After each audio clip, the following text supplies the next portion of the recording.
Thank you for your patronage. Thank you! Is this all real? Or is it just happening inside my head?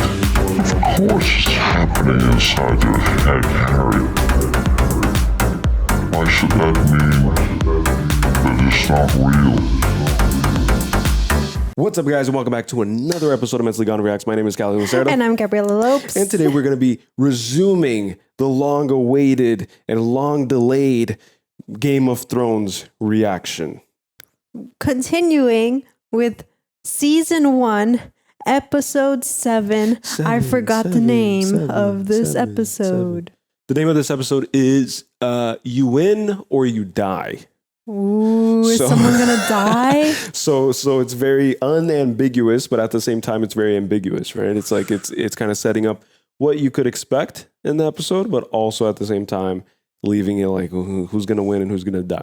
And you have a recap. Yes. So some people say that I talk too much or take too many notes. So this time I made sure to come on camera with not one notepad, but two. As per recommendation of the hashtag haters out there, I will be doing a quick rapid fire recap. I just handwrit, kind of made a makeshift recap of the episodes from episode 1 to episode 6 so far. From the notes that we took on the last episodes, I kind of went through those little notes, those little smaller notes, and then I just recapped it and pieced something together here that's going to be somewhat coherent, but it also helps us, get back into the universe. So are you ready? Yes, let's go. Okay. Okay. So Eddard Ned Stark, House Stark, Direwolf is the sigil of that house. He accepted hand, investigated Jon Arryn, traced lineages, plus black-haired bastards, concluded the royal children aren't Roberts, injured after street fight with Jaime, is the acting hand while the King Robert hunts, counting on the city watch and the law. So he relies heavily on the bureaucratic chain of command, honor, nobility, these things. I should rate it in my perfected British accent that is definitely not annoying to anybody out there. No. People, absolutely everybody, unanimously love my forced British accent. Okay, I'm not going to do that. I'm not going to torture you guys. I admire it. I quite admire it. King Robert Baratheon of House Baratheon, the animal sigil is a stag. Drinking and hunting is what he's known for so far. Ordered a hit on Daenerys, Queen Cersei Lannister, House Lannister, whose sigil and animal is a lion. Reminds me of Dating on a Spectrum. Have you guys ever, if you guys seen Dating on a Spectrum? Abby loves lions. Oh, yeah.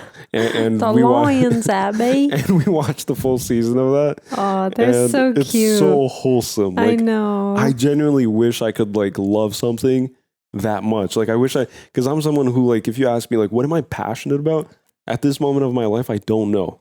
Yeah. I'm trying to curate and kind of develop my own passions, but I really, really admire people who really have one passion and they really stick with it. You know what I'm saying? I really like that. But yeah, lions, Abby.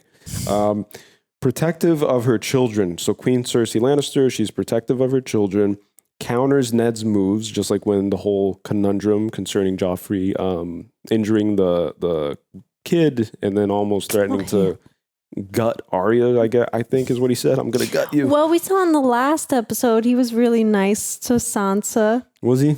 Yeah. What's that? No. Oh. You're going so you were going so aggressive. No, it's just a piece of hair that don't come out. Protective of her children, counters Ned's moves, really close to her brother Jaime. So her and her brother have a great relationship. Cersei and Jaime Lannister. A little too close there. Prince Joffrey, the Baratheon name, which of the Baratheons are the stag, the Lannister mother, the lion, is the heir to the throne as of how it stands, right? He's being groomed for the throne by his mother. Signs of intense cruelty shown with Sansa Arya incidents. Is under guidance and tutelage of Cersei. So he's being groomed. Jaime Lannister, Lion, pushed Bran in episode 1 off the tower because he interrupted the bonding session he was having with his sister. Led the street attack on Ned, and he fled the city after Ned's injury. Jamie does not have a good track record so far. He doesn't, right? No. He's not a good boy. Tyrion Lannister, Lion, seized by Catelyn, won trial by combat at the Eyrie. Yes. At the Eyrie, right? Is how you pronounce it? The Erie or probably the Erie. It's spelled Eyrie. So he won the trial by combat at the Eyrie, thanks to, I believe his name is Bronn. I'll get to him in a bit. Is now freed, and he's currently traveling. Peter Littlefinger Baelish was wearing a mockingbird pin, which we observed and we commented on it in one of the episodes. Don't know what that means yet. Mockingbird pin. Master of coin, befriends and advises Ned, controls money and the brothels, positions himself between factions. So he's kind of like a paid mercenary in the intellectual. He's like a gatherer of like secrets and allies, and then he like flips he's Vira Folha is what we call in Brazil. Turn the Maria vai com as outras. Oh, Maria vai com as outras. Yeah. Okay. Varys referred to himself as the Spider. Master of Whisperers, warns Ned in private, moves information, not troops. Renly Baratheon, we saw him bonding with the guy too, with his best friend, just doing pal stuff. Oh, yeah. Renly Baratheon is a stag, opposes Lannister's dominance. Sansa Stark, direwolf, betrothed to Joffrey, being groomed to be a princess / queen. Loyal to courtly path. She's kind of under this spell of the promises of royal life. Yeah, queenship and all because that. of fairy tales, right? Because then we also witnessed what's his name? Bran, right? Bran? We witnessed Bran being told scary stories by that lady while he was in bed, by the older lady, by the grandma. And I think that's like the opposite for Sansa, is like the fairy tale telling, Yeah. So I don't blame her. That's how every girl grows up, aside from Arya. Yeah, Arya. Yeah, see, like there's, it's the same universe, but not every girl. Betrothed to whatever, loyal to courtly path, at odds with her father's blunt politics. Arya Stark, direwolf, training with Syrio Forel. Syrio Forel. Learns focus and footwork. Nice. Catelyn Stark, born House Tully, and the sigil people said is a trout. So we pointed out that it was a fish, but it's specifically a trout. Followed the dagger clue, arrested Tyrion, delivered him to Lysa Arryn, her sister, and is currently away from Winterfell. Then we have Robb Stark, direwolf, is the acting Lord of Winterfell and is currently preparing for Lannister conflict. And we witnessed him and Theon Greyjoy kind of like discussing like what might break out and what might happen and stuff. Yeah, and Theon kind of urging him that he needs to take like some initiative because now he's got a role to fill as the Winterfell Lord. Exactly. Then we have Bran Stark, direwolf, survived the fall, permanently injured, assassination attempt failed, adjusting to his new condition slash life. And then we also saw that Tyrion gifted him a blueprint for a new invention, which is a horse saddle that is geared towards disability. Yeah, Tyrion has a good track record, and when Catelyn captured him, he saved her when he didn't have to. Like he was contemplating like just making a run for it or something, but then he, handcuffed too. So good on him. I like him so far. Yeah, he's my favorite character so far. Gregor Clegane, Clegane is the mountain, right? He burns Riverlands under Lannister banner, and then Ned, as acting hand, ordered the person Beric Dondarrion to bring him to justice. Lysa Arryn and Robin Arryn, who is always thirsty, right? Robin. House Arryn is a falcon plus a moon, and we pointed out that it was also a bird and a moon, but then people in the comment section specified it's a falcon, apparently. Should be a teat. It should be, yeah, it should be like a... it should be a teat. A teeth and a teat together. It's a falcon plus a moon, and they both held Tyrion prisoner because Lysa basically said that the previous Hand of the King, which was her husband, was poisoned by the Lannisters. Yeah. And that's the accusation that she made, and she relayed that to her sister, Catelyn. And so as a form of vengeance, I suppose, and, you know, holding the house liable for that, they held Tyrion prisoner.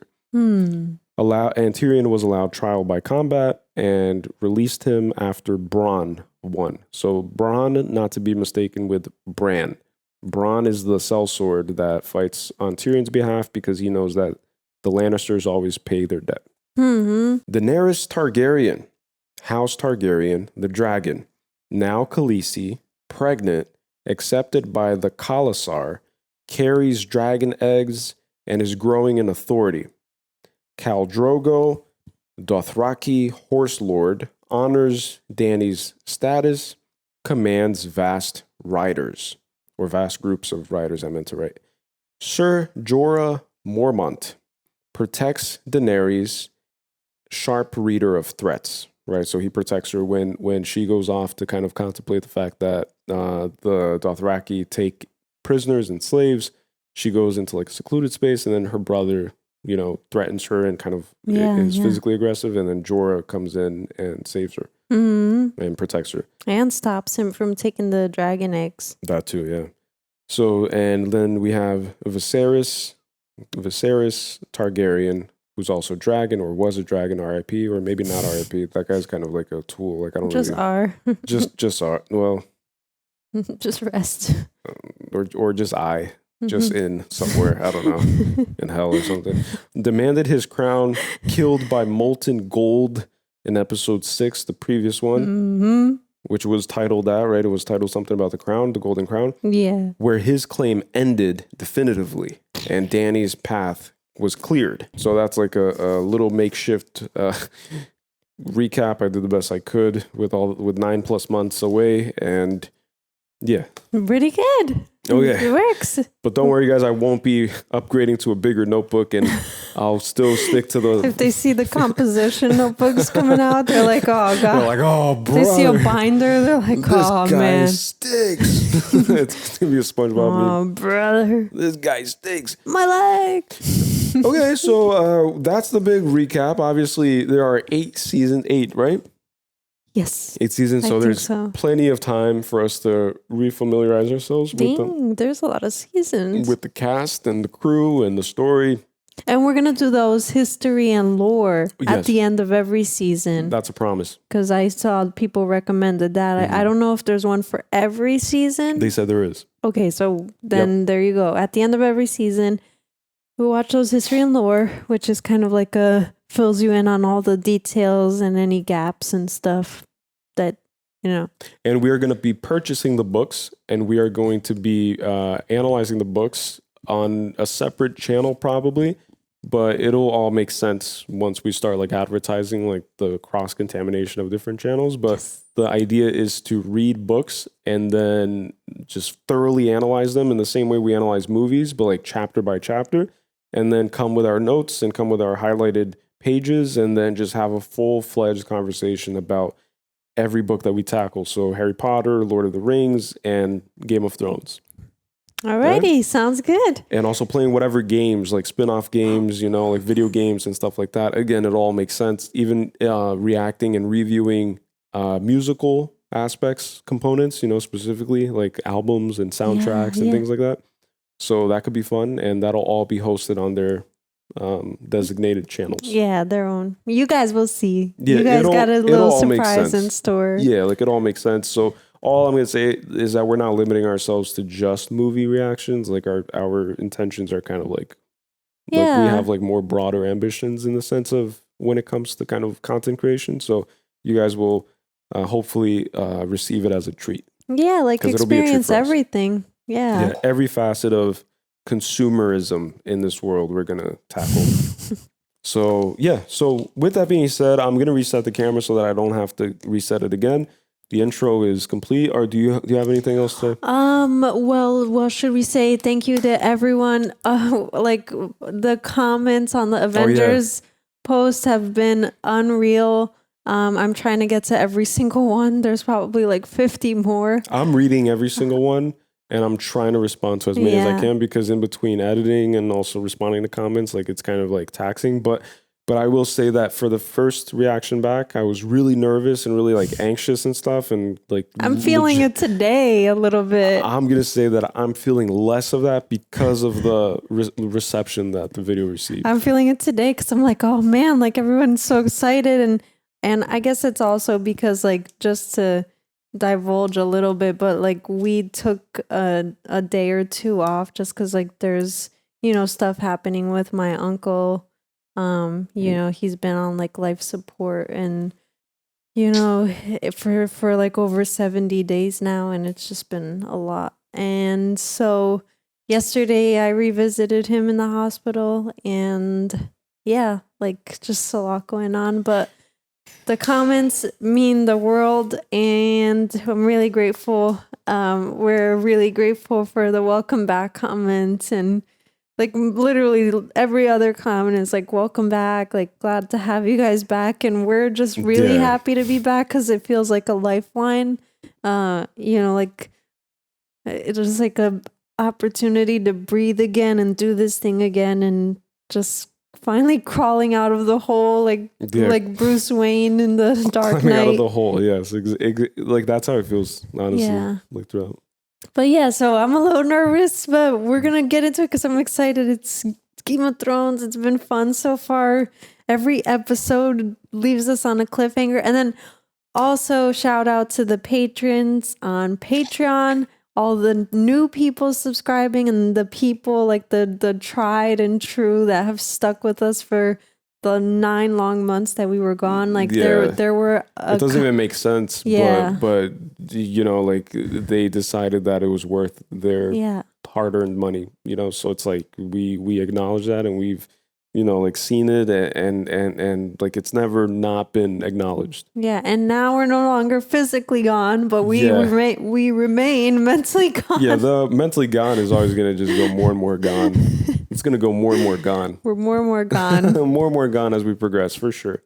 But yes, and then also, we're pulling through hard journey, and Callie's doing really, really well. He's like pulling in there. Some days are easier than others. I'm like learning a lot about biology just because I have a vested interest in my own health right now. So selfishly, I'm like learning things that I would neglect during high school and during grade school, like about the human body and how the body is affected by dependencies like marijuana, for example, which is my case.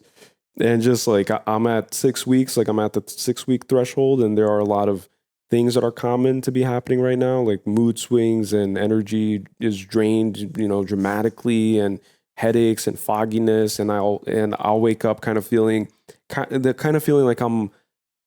it's a heavy hangover, almost as if I've been kind of using for like still using, but then I'll wake up with like this, like a heavier hangover, and my eyes are cloudy and red and stuff. So there's like a lot going on behind the scenes, and then it takes me more time to adjust myself for life and like gear up to this too. Like build the energy and build the stuff. So it takes a lot. It takes a few cups of coffee and stuff, but it's working. It's working, and I know that the light at the end of the tunnel is just there, and from my research, it takes about 90 days for you to kind of recalibrate your whole system and get back to a point where it's even better than when you were under the influence, right? Like you come out of that tunnel, out of that cave. And I'm at day 43 today. So I'm like halfway there. I'm almost halfway there. And these are... and it's important because there were a couple of comments, and, like if you're going through something like this, then which there were a few people who said that they're on their own like sobriety journey of like whatever it is that they used or like became dependent on.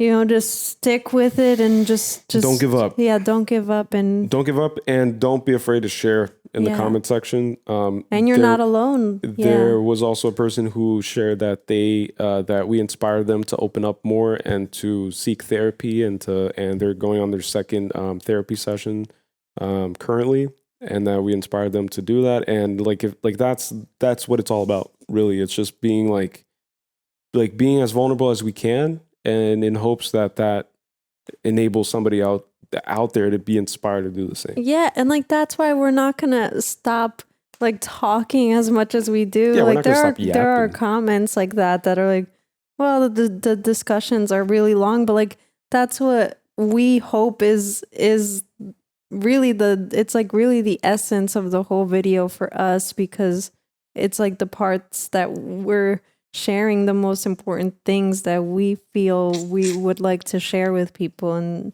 then also about the movies and the shows. It's like it's just us. It's just our DNA. It's our channel. It's our like I really it's the brand. Like the brand is Mentally Gone. So everything Mentally Gone, from gaming to movies to music to food, cooking, whatever we decide to dabble in.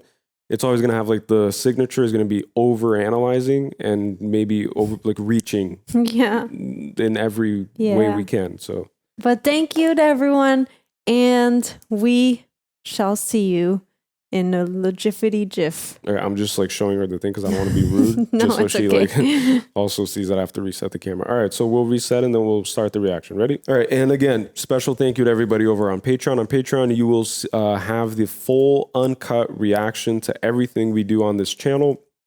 We provide the timestamp so that you can link up your copy with our copy and we can watch along together as if we're in the same room. And so thank you to everybody on Patreon. And if you haven't subscribed already and this is something that interests you, then the Patreon is Patreon Mentally Gone. Is it Mentally Gone? Mentally Gone Studios. The Mentally Gone Studios on Patreon. And you can find the link in the description. And we will be doing a 3-second.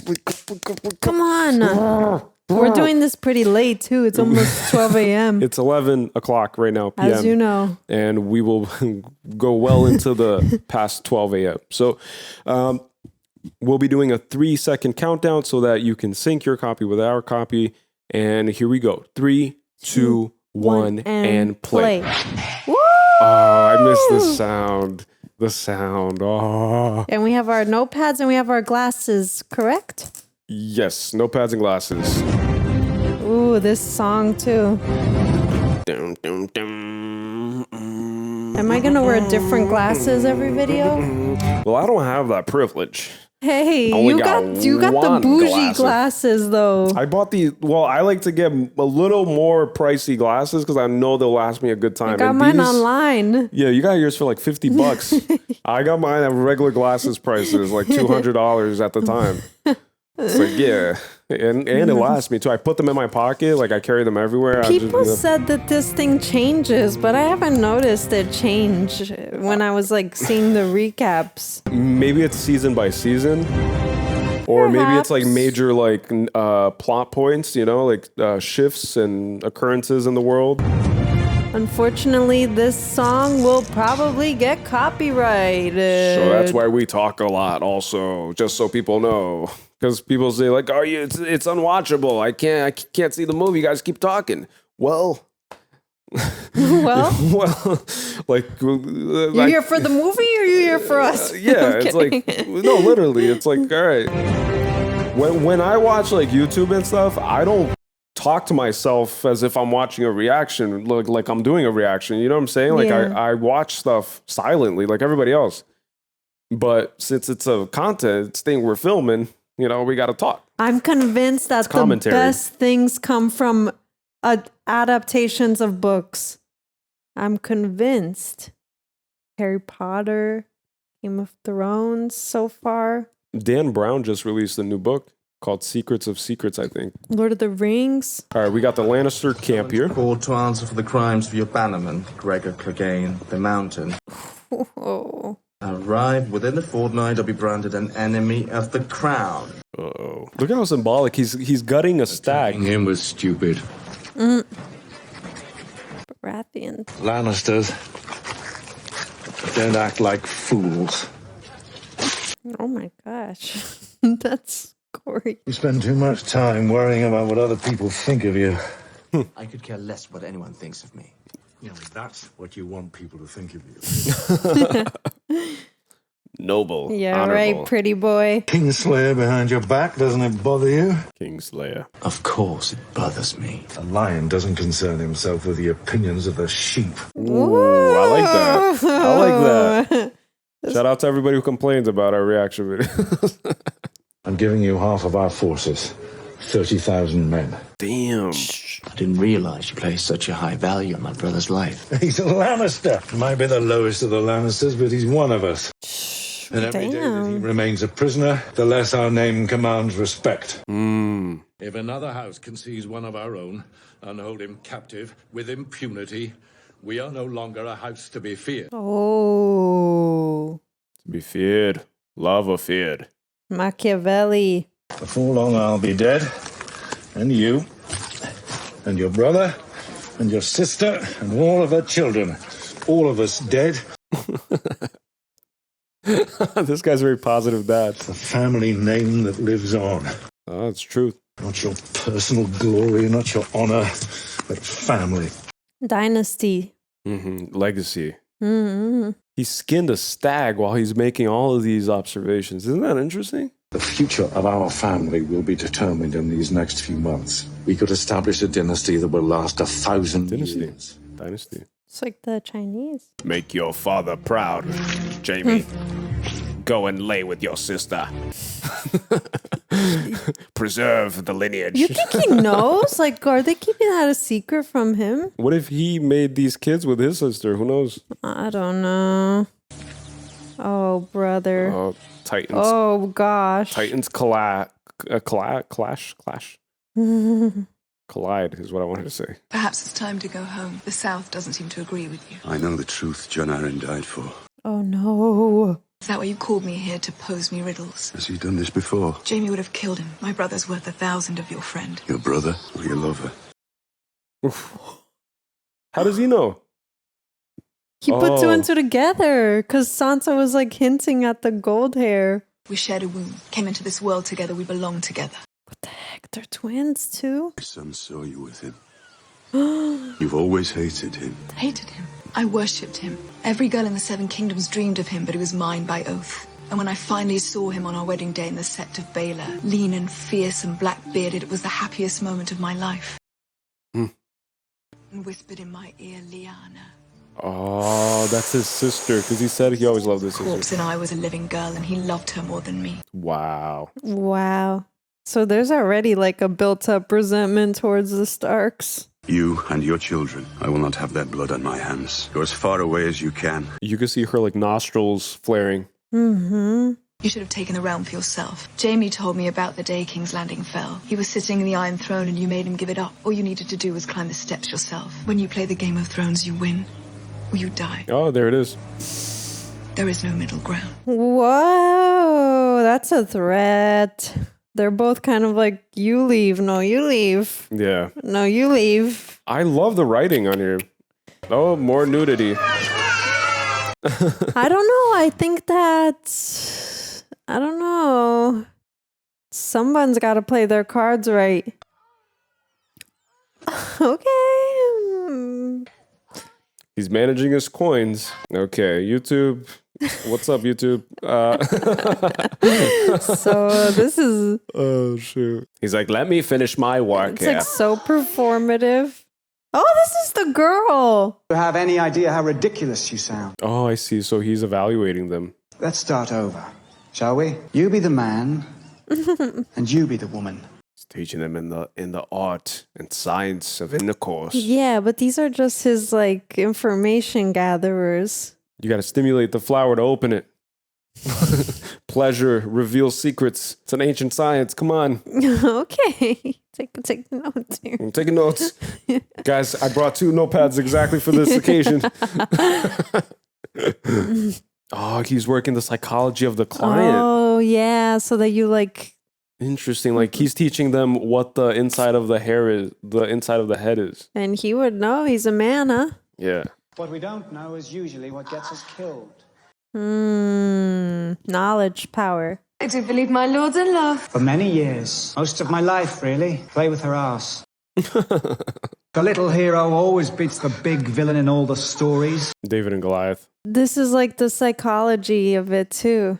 I think this is what he plans to happen because he runs the brothels because he knows that people divulge like information, obviously. And then Powerful he's men. showing how like he could share his own precautionary tale as it's like happening, which is probably the case because people. So it's in alignment with their good performance is now Yeah. making him divulge personal information. Right, like that's the idea. Yeah. Look, Harry Potter. It's the Nimbus or whatever it's And called. she is the same actress from Harry Potter that we said. It's Nymphadora. It is her. Yeah. You've never heard where I'm from, neither. Oh, yeah, she's from Beyond the Wall. If your father's Lord, how can you be Lord too? I will be Lord after my So father. you're not Lord now? No, you... The technicalities don't really make sense if you think about it. He's so pretentious. You're an impudent little wench, aren't you? What about you? Do you want to lose that chain? He took a liking to her. Ew. Lady is our guest. Ew. Thought she was our prisoner. Are the two mutually exclusive in your experience? Oh. Oh, was he a prisoner once? He was captured. Chances are I won't be nearby the next time. Tyrion implied, right? Yeah. I'm used to men could chew that boy up and pick their teeth with his bones. I like this girl. She's got a spice. She's been through shit. She's Yeah. hardened. Didn't mean to come here. Meant to get much further south than this. As far south as south goes. She's running from something. Before the long night comes, Oh, the winter coming. What are you afraid of? there's things that sleep in the day and hunt at night.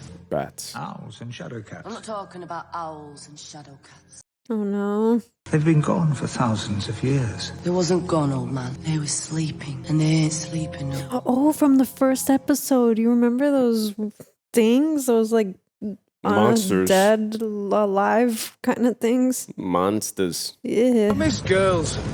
John. I miss Not even girls. talking to them. I never talk to them. Just looking at them. Hearing them giggle. From afar. From the bushes. I'll give you a giggle, Sam. While they urinate. Don't you miss girls? Why is he alone? Oh. 1 blast for a ranger returning. 2 for wildlings. 3 There's no rider. Oh, just a horse. Oh, no. That's never a good sign when just a horse returns. Well, that first ranger guy tried to warn Ned Stark before he chopped his head off. Yeah, but then bureaucracy gets in the way, right? They just thought it was an excuse for him to void his vows. Once you take a vow at the wall, from my understanding, you can't escape it. They made that pretty clear in the first one. And now what? That's my Uncle Benjamin's horse. Oh, shoot. His uncle. Where's my uncle? He hasn't returned. Oh, no. Ned! It's Robert. We were hunting it. A boar? What? I should have spent more time with you. Shown you how to be a man. Like your father, Jamie. I was never meant to be a father. Good thing you're not, buddy. Well, he has bastards, yeah. Apparently, he's been running around with a bunch of other ladies. Oh, Cersei. Oh, he's gonna reveal it to him now? Go on. You don't want to see this. Oh, God. Tell him. If there's ever a perfect time, it's right now. I know, right? My fault. Too much wine. Who's drunk? Yeah, how bad is it? Damn, a boar did that? Well, I've heard that boars are like wild hogs, right? Stinks. They really attack. Stinks like death. Very aggressive. Don't think I can't smell it.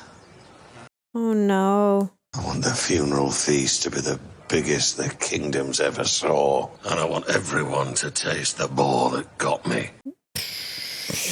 Wow. Now leave us, the lot of you. I need to talk to Ned. Ooh. Out, all of you!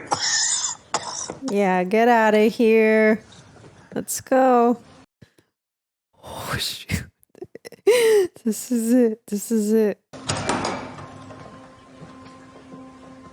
Oh man, this is intense. Gosh, I'm rooting for Ned. I'm rooting for the Starks. Paper and ink on the table. Write down what I say. Oh, it's his last will, right? His last words. Last words. Let's see. I hereby command Eddard of House Stark, titles, to serve as Lord Regent and Protector of the Realm. Yes! Let's go! To rule in my stead until my son Joffrey comes of age. Oh. Someone jumped the gun over here. Ish. Oh shoot, he put rifle. That's smart. As soon as I didn't see Joffrey's. If there's one guy who knows about technicalities and bureaucracy, that's him. That's Neddard. Oh, why doesn't he tell him though? Like, just tell him that Joffrey's not his son. Oh, just tell him now. Oh man. You'll rule now. You'll hate it worse than I did. He will. You'll do it well.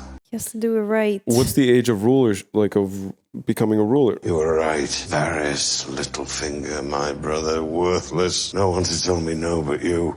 Let her live. Stop it if it's not too late. I will. My son. Wow, that's... Help him, Ned. Make him better than me. Which one? Which one? Give me some of the pain and let me die. Imagine he pulls out like Advil from his pocket. He's like, here you go. He basically did like a confession on his deathbed. Milk of the puppy. Mm-hmm. Milk of the puppy. Oh, what is that? It's like to just put him out of his just suffering. Like that? What? I wonder, Sir Barristan, who gave the king this wine? His squire, from the king's own skin. His squire, the Lannister boy. Such a beautiful boy to make sure his grace did not lack refreshment. I do hope the poor lad does not blame himself.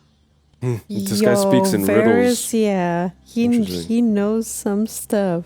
He knows it all. He has all the birds. The change of concerning Daenerys Targaryen. Whatever arrangements you made, unmake them at once. I'm afraid those birds have flown. The girl is likely dead already. But why wouldn't he tell him about the bastards and shit? Because he's dying. That's his friend. Doesn't want to rattle him, I guess. They're bonding, huh? My nickname is Cal, so. Oh. Am I Khaleesi or? Cal Khaleesi. He's not like very ambitious to do anything outside of the Khalasar because they never traveled the seas. My brother was a fool, I know, but he was the rightful heir to the Seven Kingdoms. Have I said something funny, sir? Forgive me, Khaleesi, but your ancestor, Aegon the Conqueror, didn't seize 6 of the kingdoms because they were his right. He had no right to them. He seized them because he could. And because he had dragons. Well, having a few dragons makes things easier. Enjoy the market. I'll rejoin you soon enough. So there's no real legitimacy to the throne. It's really up for grabs for whoever has the power to do so. And that's been common throughout history too, right? Yeah. The spider sends his greetings and his congratulations. The spider. Was Varys? Varys. You can go home now.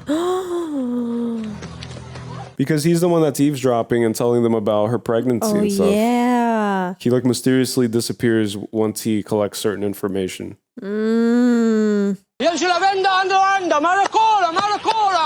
It's cool that there's all these languages.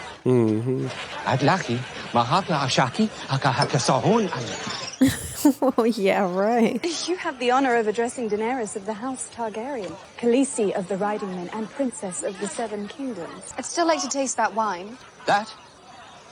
Dornish swill, not worthy of a princess. Let me give you a cask. A gift. You honor me, sir. The honor is all mine. There are many in your homeland that pray for your return, princess. I hope to repay your kindness someday. Ricardo.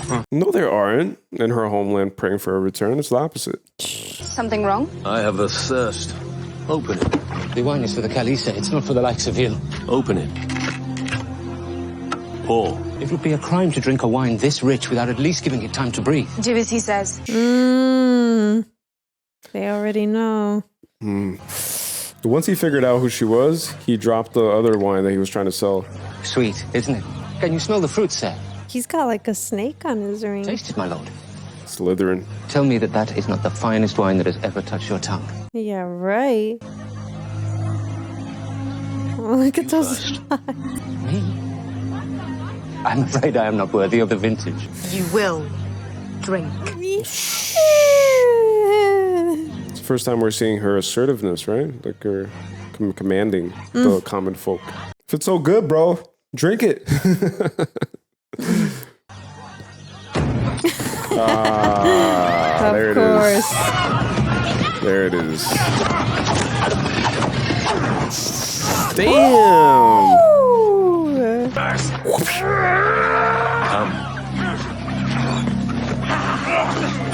He saved her. Yeah, he saved her life right there. She was giving them too much benefit of the doubt. He came to us rich, he came to us poor. Rehabilitation. Some of you bear the names of proud houses. Others only bastard names and no names at all. It does not matter. All that is in the past. Here, on the wall, we are all one house. You're allowed to look happy. You're going to be a ranger. Isn't that what you always wanted? I want to find my uncle. No, he's alive out there.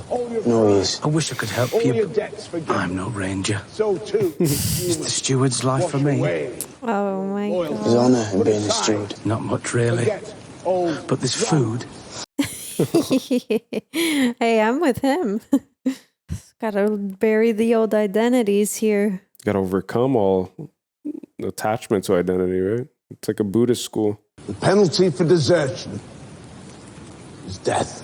Wow. But it seems like the reward for staying is also death. So. Take your vows. But I thought that they don't have any other choice, so they die either way, no? Do any of you still keep your old gods? I do, my lord. You want to take your vow before a heart tree, as your uncle did? Yes, my lord. You find a whirlwood a mile north of the wall, and your old gods too, maybe. Might I go as well? Does House Tarly keep the old gods? No, my lord. House Tarly. I was named in the light of the seven, as my father The was and his seven. father before him. Why would you forsake the gods of your father and your house? The Night's Watch is my house now. The seven have never answered my prayers. Perhaps the old gods will. As you wish. The seven old gods. All being assigned an order according to our needs. He looks up to John. It's so sweet. It's like his big brother now. Ballion to the Rangers, Rast to the Rangers, John to the steward. This is like a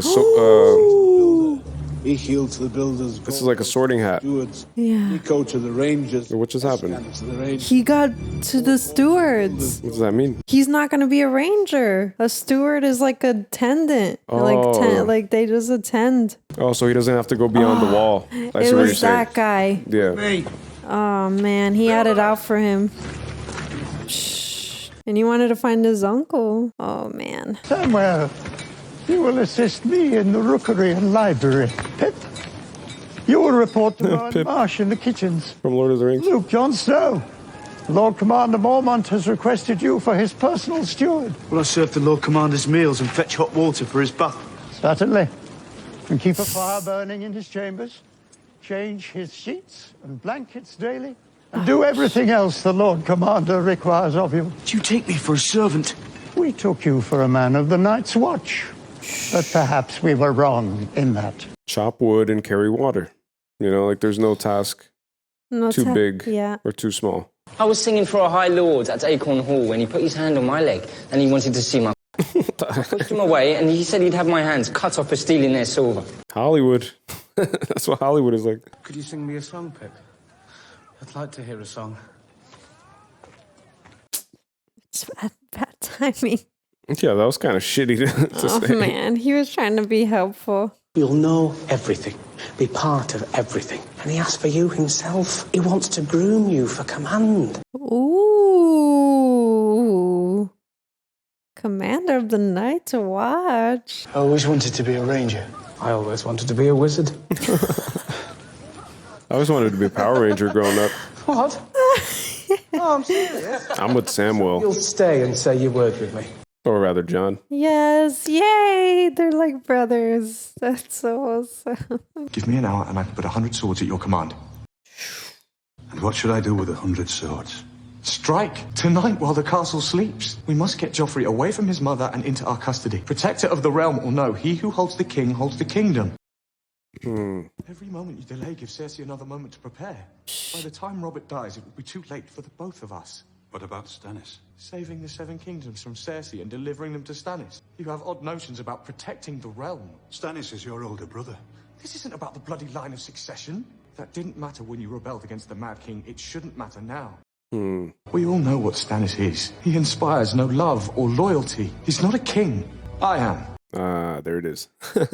What's in it for you, pal? I mean, he is the brother. Stannis is a commander. He's led men into war twice. Him in the war.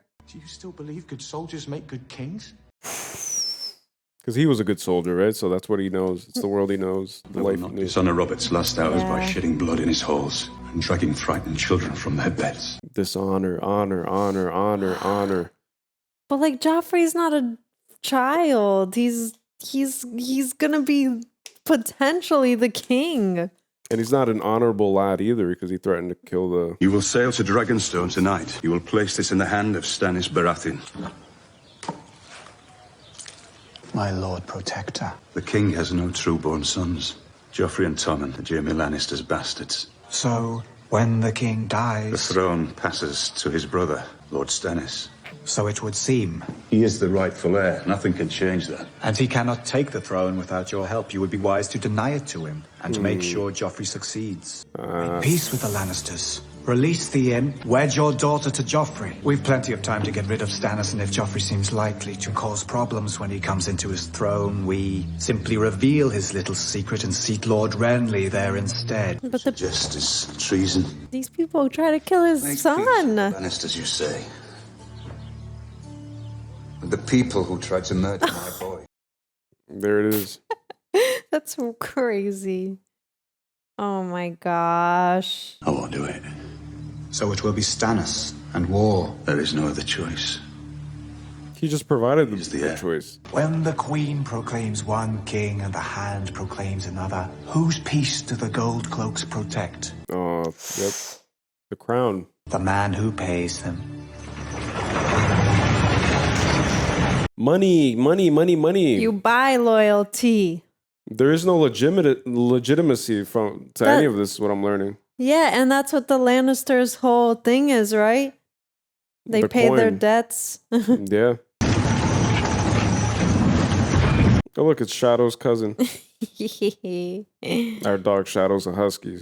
So, going beyond the walls to make the oath to the old gods. Is this our first time seeing, but like Beyond the Walls since the beginning? I am the watcher on the walls. I am the shield that guards from the realm of men. Wow. I pledge my life and honor to the Night's Watch for this night and all the nights to come. Wow. You Nelters boys, rise now as men of the Night's Watch. Have to have witnesses present.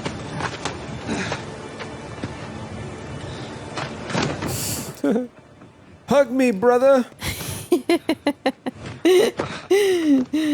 We obviously have a Drake and Josh dynamic here. Yeah. Got the cool one and we got the nerdy one. Oh. What's he got there? It's a me ghost. Ghost. The ghost brings. Oh, I thought it was a stick. Oh man, right after they make the oath too, right? So it's like an omen. It's a sign. Yeah, but a hand is very specific. That's like a threat.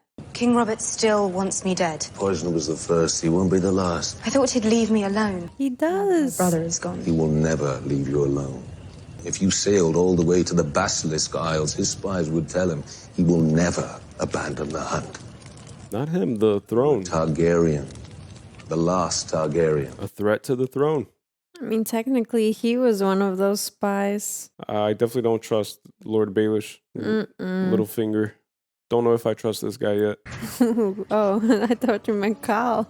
I was like, Well, I don't know. Oh no. Oh, he cares for her. Yeah, they're bonding now. She learned the language. She learned the bed language too.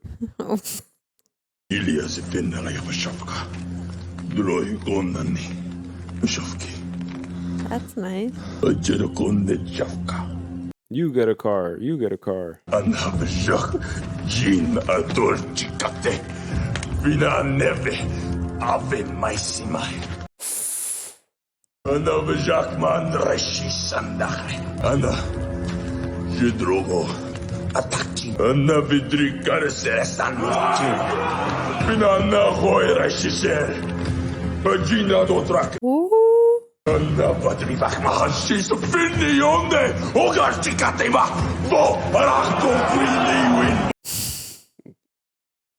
Damn. Oh, she's like, hey, honey, maybe not that part.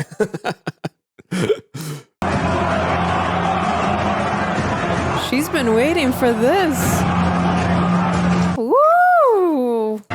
So they're going. Maybe except for the part where he said all the bad stuff. I hope not, right? Yeah. Oh, whoa! What's up, YouTube? Hey, little guy. It's dark. Stop! Oh, all right. No new friends, he said. Joffrey and the Queen Regent request your presence in the throne room. King Joffrey. No. King Robert is gone. The gods give him rest. Oh, you can't wait too long. You can't. Now what? All is accomplished. The city watch is yours. Good. Is Lord Renly joining us? I fear Lord Renly has left the city. Oh. He rode through the old gate an hour before dawn with Sir Loras Tyrell and some 50 retainers. Wow. What he should have done then, right? It's like he's stuck around and he's gonna reason out with Joffrey? Really? And Cersei? King Joffrey? God. Man, that was quick. Really quick. Power moves quickly. Yeah, and now what? They just declared themselves king now.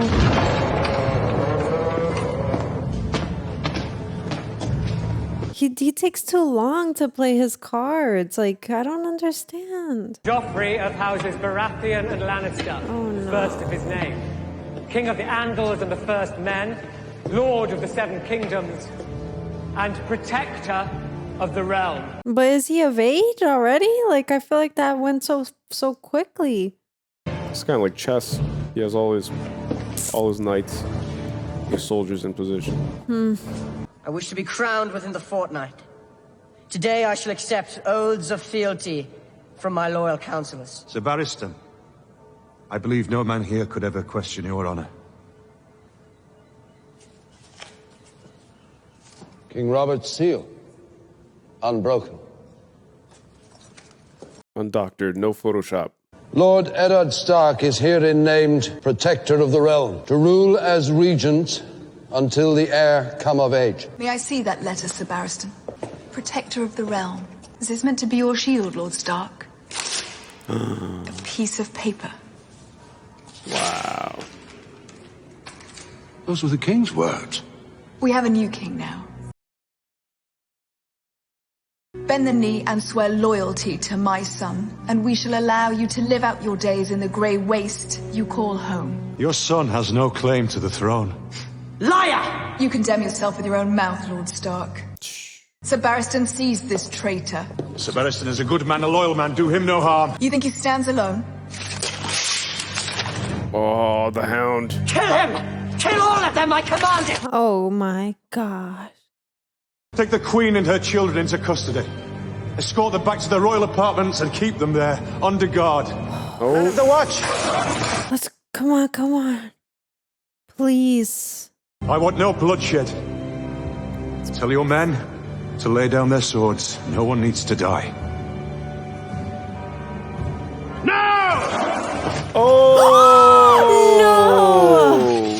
Why? Not to trust me.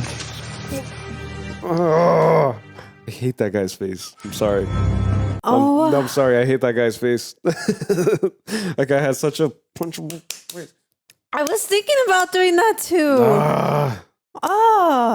But also like Ned Stark, man, like he also Ned, morphed his face morphed into a punchable face now too. I'm sorry. No, he takes too long. He should have done what Renly said. It's like get Joffrey and like take control of the power play here. Oh God. Now what's gonna happen? Now he's captured. Ned is like the like grandpa who like reads through the terms and conditions of like apps and stuff, you know, like he's about to download I don't know, like he's gonna download TikTok and he reads through the terms and conditions. You know? Oh my God. He's gonna download DoorDash and he spends the time, puts on his glasses and like, well, here it says. Jesus, man. All right, hold on. We gotta reset the camera real quick. All right. So I'll go first, right? As always, like I don't have to ask anymore. No. Just go for it. I just ask because, like, so that people know that it's my choice. By the way, it's not that I'm here and I'm like, it's my spotlight, my turn. I know. No, I think it's better. I like to like gather my thoughts too. Okay.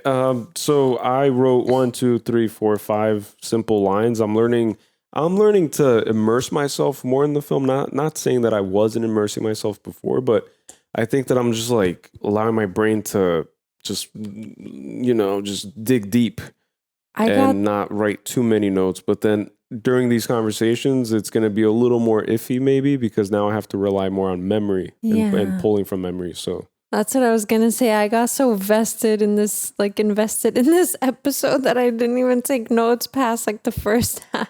Yeah. I was like, oh my gosh. So much going on. I didn't, but I'll remember as we go. All right. So we open it with the skinning of a stag. Highly symbolic, right? Like there's a reason for everything. And the leader of House Lannister, the patriarch, was skinning a stag. And stag is the sigil and the animal of House Baratheon.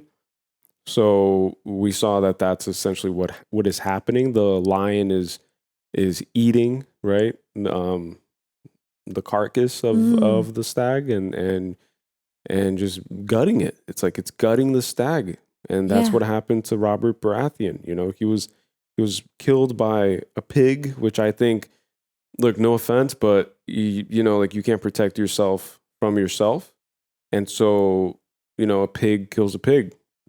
Yeah, but that's exactly the point. I think that it was a perfect reflection of like kind of like the lifestyle and the path that he was taking as king. Like he was gorging and he was like on women, on food, on drink, on whatever. He wasn't focused on kingship at all. No. And he didn't really build honor and respect for himself. People knew him as a drunk, just like they knew the previous king as a madman. So he's not worthy of the crown himself. But then we also see that worthiness in this universe doesn't really translate to power. That power is more raw and more cutthroat, literally, right? It's cutthroat, and it revolves around money. It's like it's whoever holds the money, just follow the money and you follow power. And it seems like the Lannisters really control that aspect of it. And so they probably bought out the whole army of the place that they're at. Yeah. So, yeah. But then to your point, like what's interesting, you mentioned like he's skinning the stag, right? And that's the sigil, and that was the first scene, so it was already foreshadowing what was going to happen in the episode. Mm-hmm. And then secondly, we know that there's some conspiracy of the Lannisters being responsible not only for the hand of the king Lysa's husband, which was already her theory, but now also this king, King Robert, because apparently the Lannister boy was the one that was serving him wine, and Varys was kind of hinting at the idea that maybe he is responsible by like saying it in a way where he's like, I hope he doesn't feel responsible.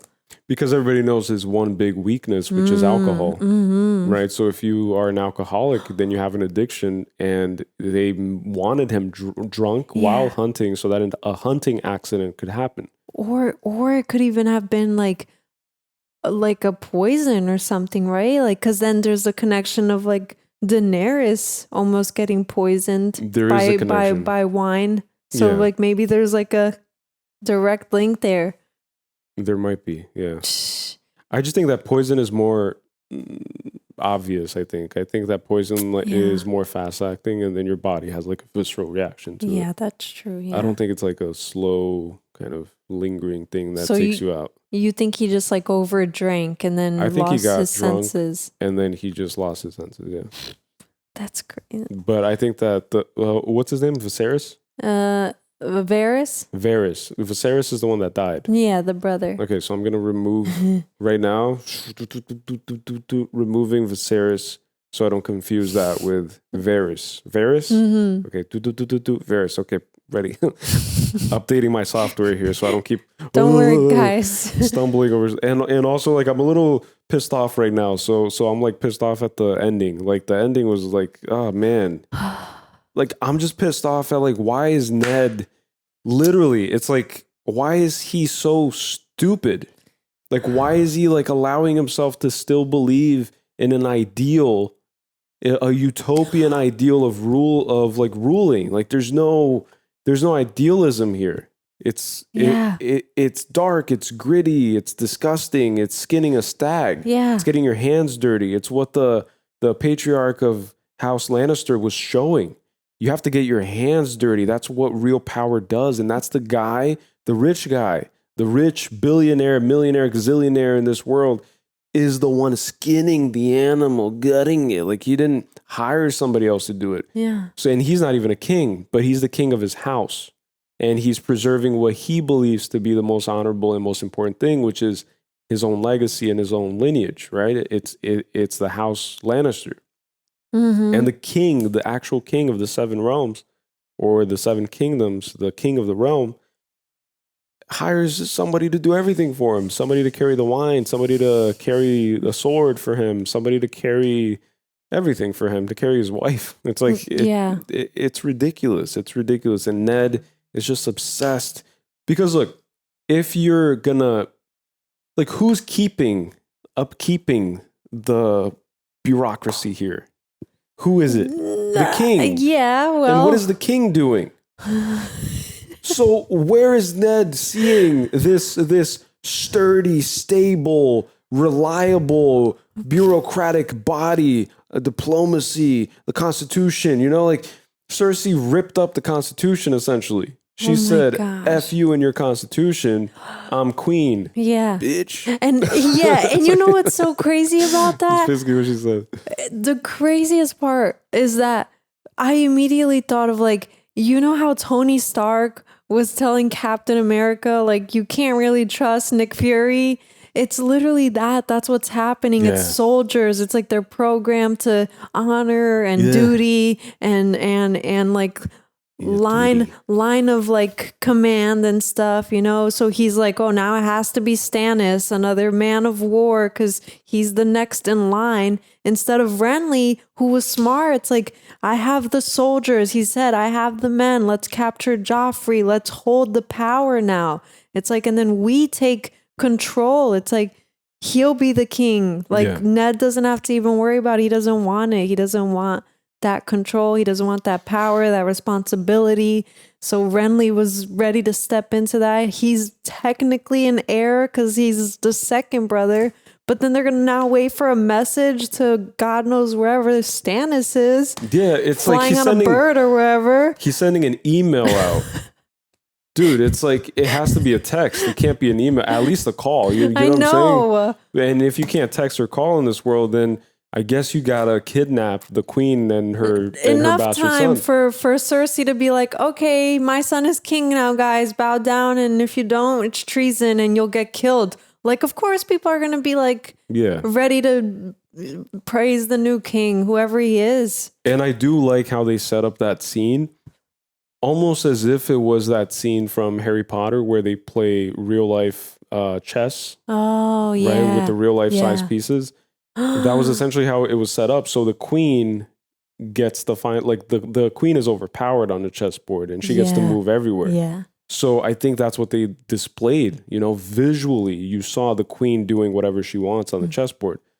And I think that the best way to play chess, or they say that the best way to win at chess is to own the chessboard, right? So it's whoever owns the chessboard. Yes, exactly. And ownership in this world, as Tyrion has showed us with his sellswords and with his wiggling out of certain situations, and the Lannisters in general with their privilege, it comes from the coin. So the coin purchases the chessboard and therefore decides who wears the crown, and the queen just happens to be a lion, and the lion gets to do whatever the F she wants. Yeah, that's literally it. That's why Joffrey's sitting on the throne and he already has his guardsmen and the hound and he had 5 dudes set up in front of him to protect him. He had his special hound guy wearing his Power Ranger hound helmet. No, I immediately thought of chess too, because obviously in chess it's the king that's being protected, and then it's surrounded by all the other pieces, the pawns and the bishop and the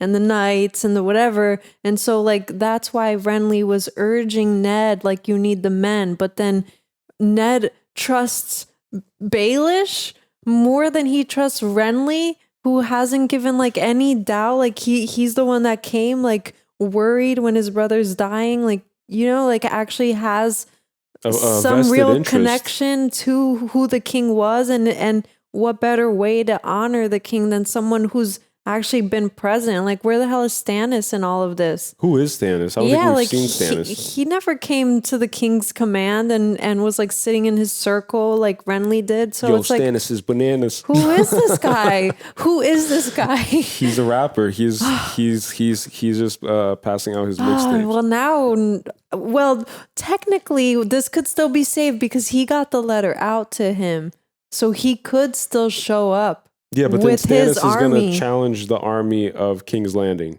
or the army of the king. He's won wars, the king has a word, and the king has rulership over all of the armies and all the houses. No?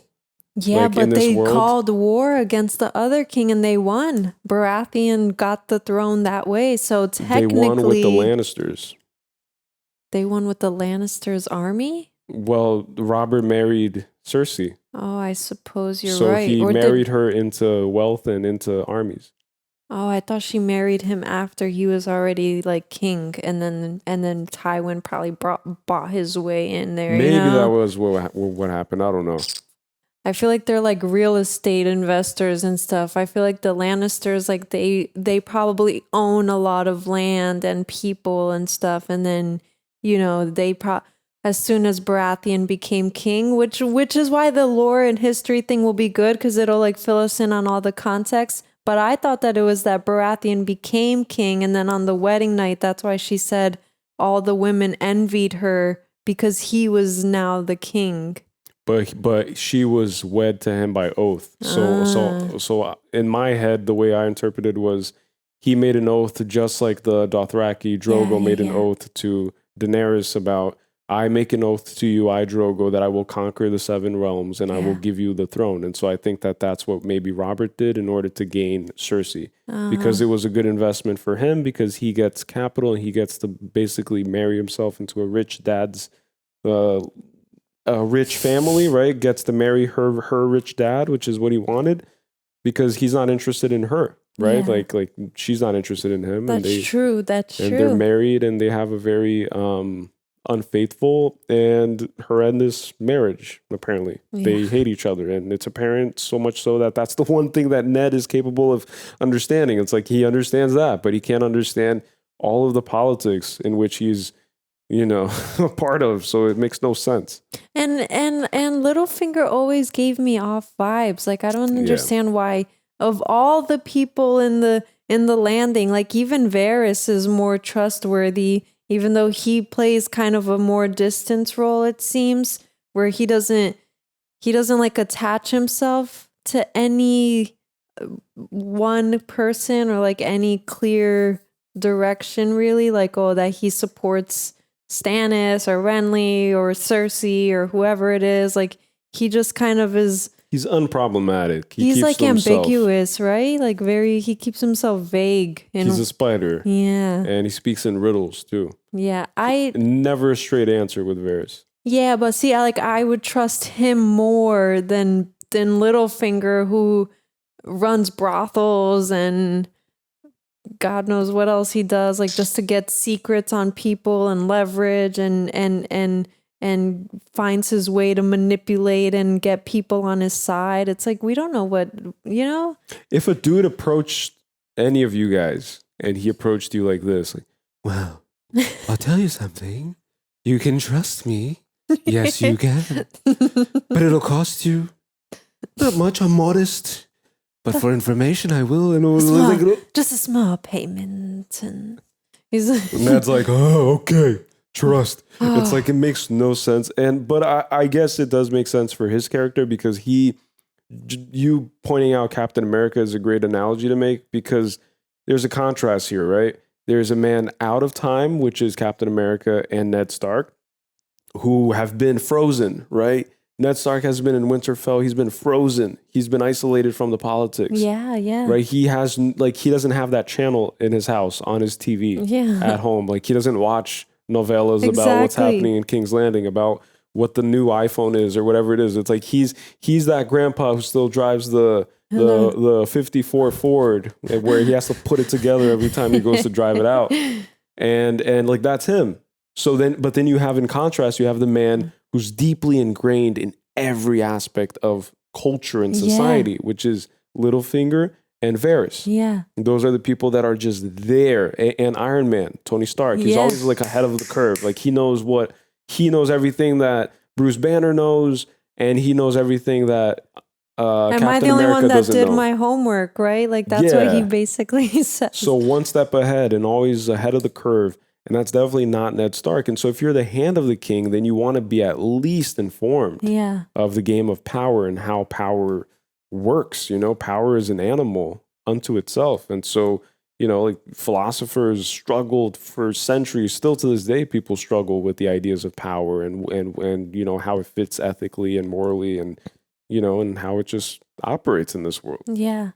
And there's something there's something I learned once, like, I forgot where it was from exactly, but it's like something called like the shelling point or something, like a shelling point system or whatever. But the idea is that, like, people gravitate towards patterns, right? Or towards like an obvious focal point. So for example, if I were to say, like, to meet at a random spot in New York or whatever it is, like, for example, then without saying any other information or being able to communicate with each other, we would just guess where and what time.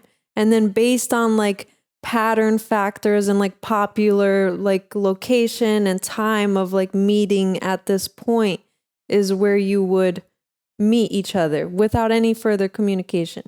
And then the idea is, like, I'm putting like 2 and 2 together here, because that's exactly what Cersei did by asserting like this kind of like visual display of the power, which is what you're saying, is that's what's important. So she immediately puts Joffrey on the throne and then sits herself at his right hand, right, as his mother, queen mother, and then for the people watching and for the guards and whoever else, it's already visually obvious who holds the power. And so it was already likely that Ned wasn't going to succeed. Because her power is organized. Exactly.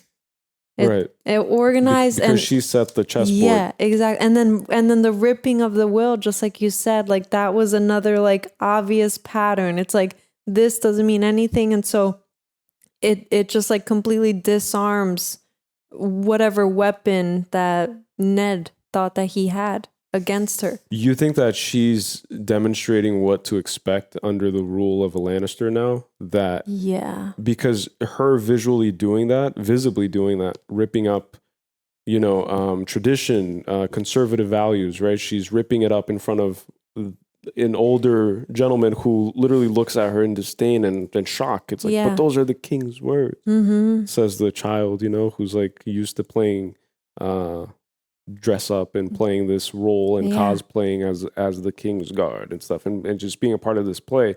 And then comes somebody who just shakes things up and says, we're not going to do this anymore. We're just going to shift it now completely. We're going to change the entire game. Yeah.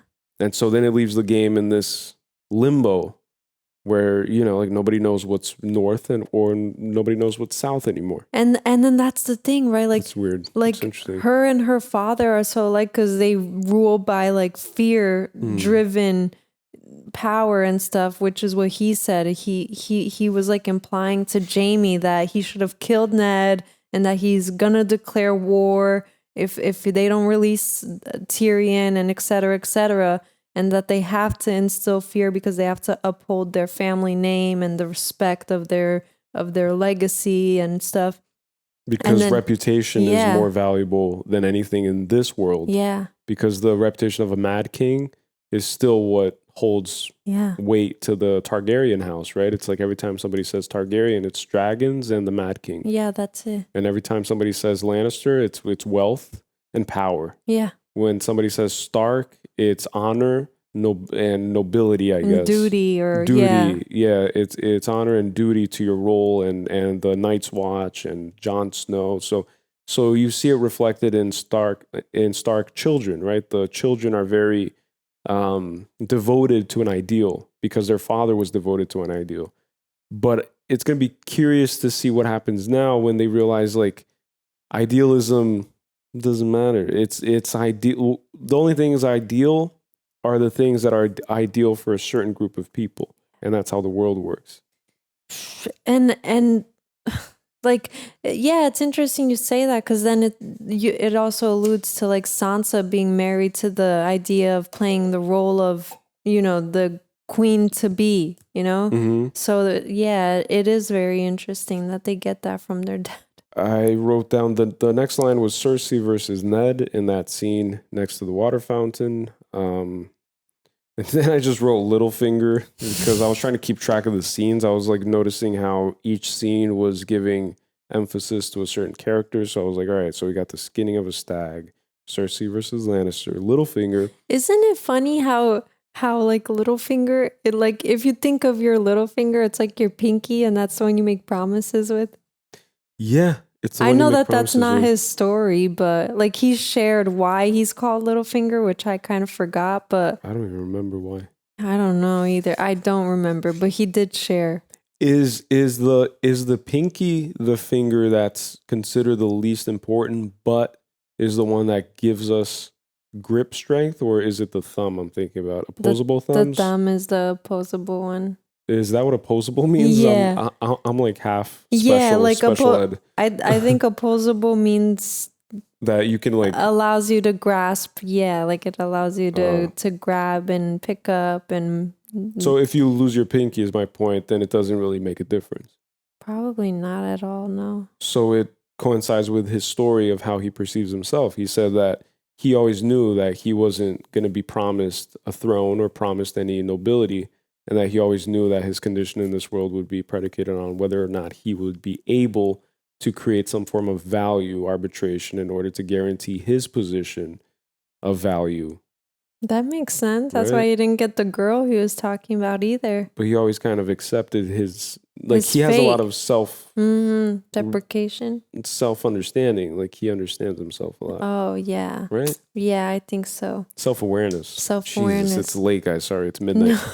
Oh my God. Me too. I feel like I'm like, at times I feel my head works in such weird ways where I'm so self-critical that I start thinking in my head, am I stupid? Sometimes I'm like, am I stupid? Opposable thumbs. I've never thought about the word opposable. Obviously, I know that that's what, these are, but I never thought of like what the exact definition opposable. is. Yeah. What is to oppose something? Is it? I think it opposes the mobility of the other fingers. Yeah, sure, but whatever. And then sometimes I think, am I saying like too much? Because that's one of my biggest pet peeves about myself is like. I hate like. Okay, but I use it a lot sometimes when I get a little confused, a little nervous. Maybe I'm scattering for words. I fear silence. That's okay. I fear silence on stage, and I think that's one of the things that a lot of these motivational speakers and public speakers, they advise you to be comfortable in the silence. So let's take a second to think. I wasn't thinking about anything right there. I was just like, it was a monkey in my brain. Ready? Let's take another second. Oh, do you hear my stomach grumbling? Guys, we haven't eaten since it's been over 12 hours, I think. Man, I got a dragon in my stomach. And we had like just a light meal today. We're going to eat after this. Don't you worry. But, I thought of this. Have you ever heard of the Greek story about Circe? I think it's literally, Circe? Is it called Circe or is it Circe?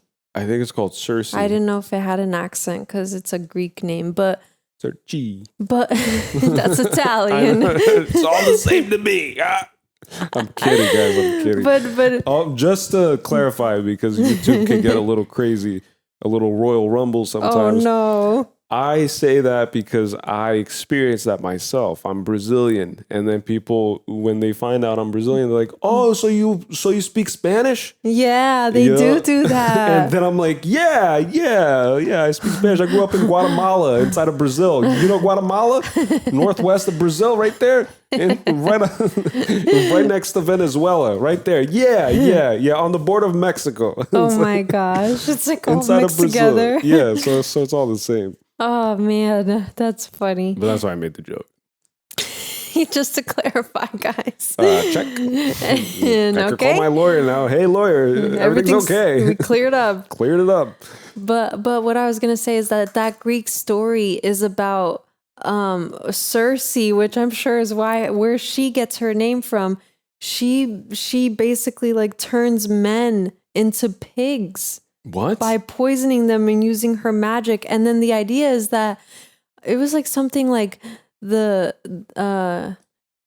Odysseus gets warned by another god like Helios or something, and then he becomes immune to her like tricks of doing this. But then Circe literally turns men into like pigs, like into beasts, like wow. Yeah, and then that's what I thought is like that's why I started connecting it, because one of her in that story is like using like poison in the food that she gives them along with her like magic. You know that's where Cheers comes from, right? Like to make sure the drink goes in the other swapped. cup. Yeah, just in case somebody's trying to poison you, you go cheers. Or as the Vikings would say, Skål. Skål. I know Skål because in Brazil, one of the biggest beer manufacturers and brands is called Skål. Really? Mm-hmm. Drank a lot of those in my day. Nice. A lot of those during my days of kingship. I would go out hunting in Brazil. Oh, speaking of hunting, another interesting thing that I thought of, like as right now, as you said that, Tywin is skinning, right? And then Robert Baratheon, King Robert, goes hunting. And I just think it's so interesting, the contrast, right? Because I feel like hunting is something that's more of like a sport, and like, you know, it's kind of messy, and you don't really have to do like anything like tactfully or like whatever. And then butchering, on the other hand, and skinning and then doing these things, like that requires, you know, collection, like collectiveness and calm and, you know, it's like a meditative precision, right? It's like more precision versus hunting. You could just shoot at something and it's like, yeah, we killed it and now we can hang it on the wall and did I eat get it. him or not? I think I got him. Well, I got something. That's for sure. We're gonna eat something tonight. I don't know if it's gonna be raccoon, if it's gonna be a horse, or it's gonna be a deer, Or somebody running in the or woods. it's gonna be some unfortunate fellow who's just out at the wrong time, wrong place. That's all I gotta say. Because I'm king here. You understand me? But you get what I'm saying? It's like, I think that's immediate. This is the first time we met Tywin and seeing immediately his nature is like so like calm and collective and strategic, and then wise. And he could predict already the antics of his kids. Like he's saying, are you going to say something clever now? You know, which I think is also something that they probably developed in kind of like defense against their father, because he's so sharp on everything that Defense against the dark arts. that they yes, that their defense against the dark arts is like quick wit. Their father's Voldemort to them. Yes. So they had to be so good at one-upping everybody, including themselves, and knowing their father You in see and how out. smart mouth that Tyrion is, and Witty. Yeah. Quick, like a whip. I was just going to do a far reach observation, I guess. It's a meditative practice, skinning, right? But it also puts him in that space where he's intimately connected to the nature of life. To life and death, yeah. Life and death and beauty and ugliness, right? There's the beauty of the stag when it's gracefully walking through the forest and saving Harry Potter. But then there's an ugliness to it when it's getting skinned. Yeah. And also, is the stag, and comment below, is the stag still the stag once its skin comes off? That's interesting. I just thought about that. And, and it like, I don't even know the answer to that. So, but fundamentally you would say, yeah, the musculature, but then it's the same thing.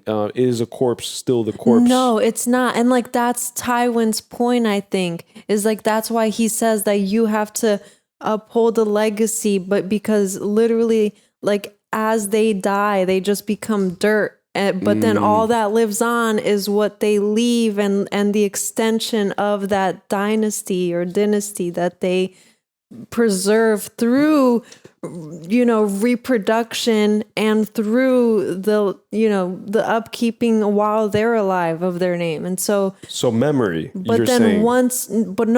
once you die, as his point is, that you're ash, like you're nothing. Like all that matters is what you come from leave dirt and what you, yeah. So memory. Yeah. I guess. So a memory of a king is what lives on, and not the king itself. Yeah, just the memory, yeah. Not the So king if you itself. go to like a neurological perspective, memory is the formation and the structure of like neuron connections in your brain, right?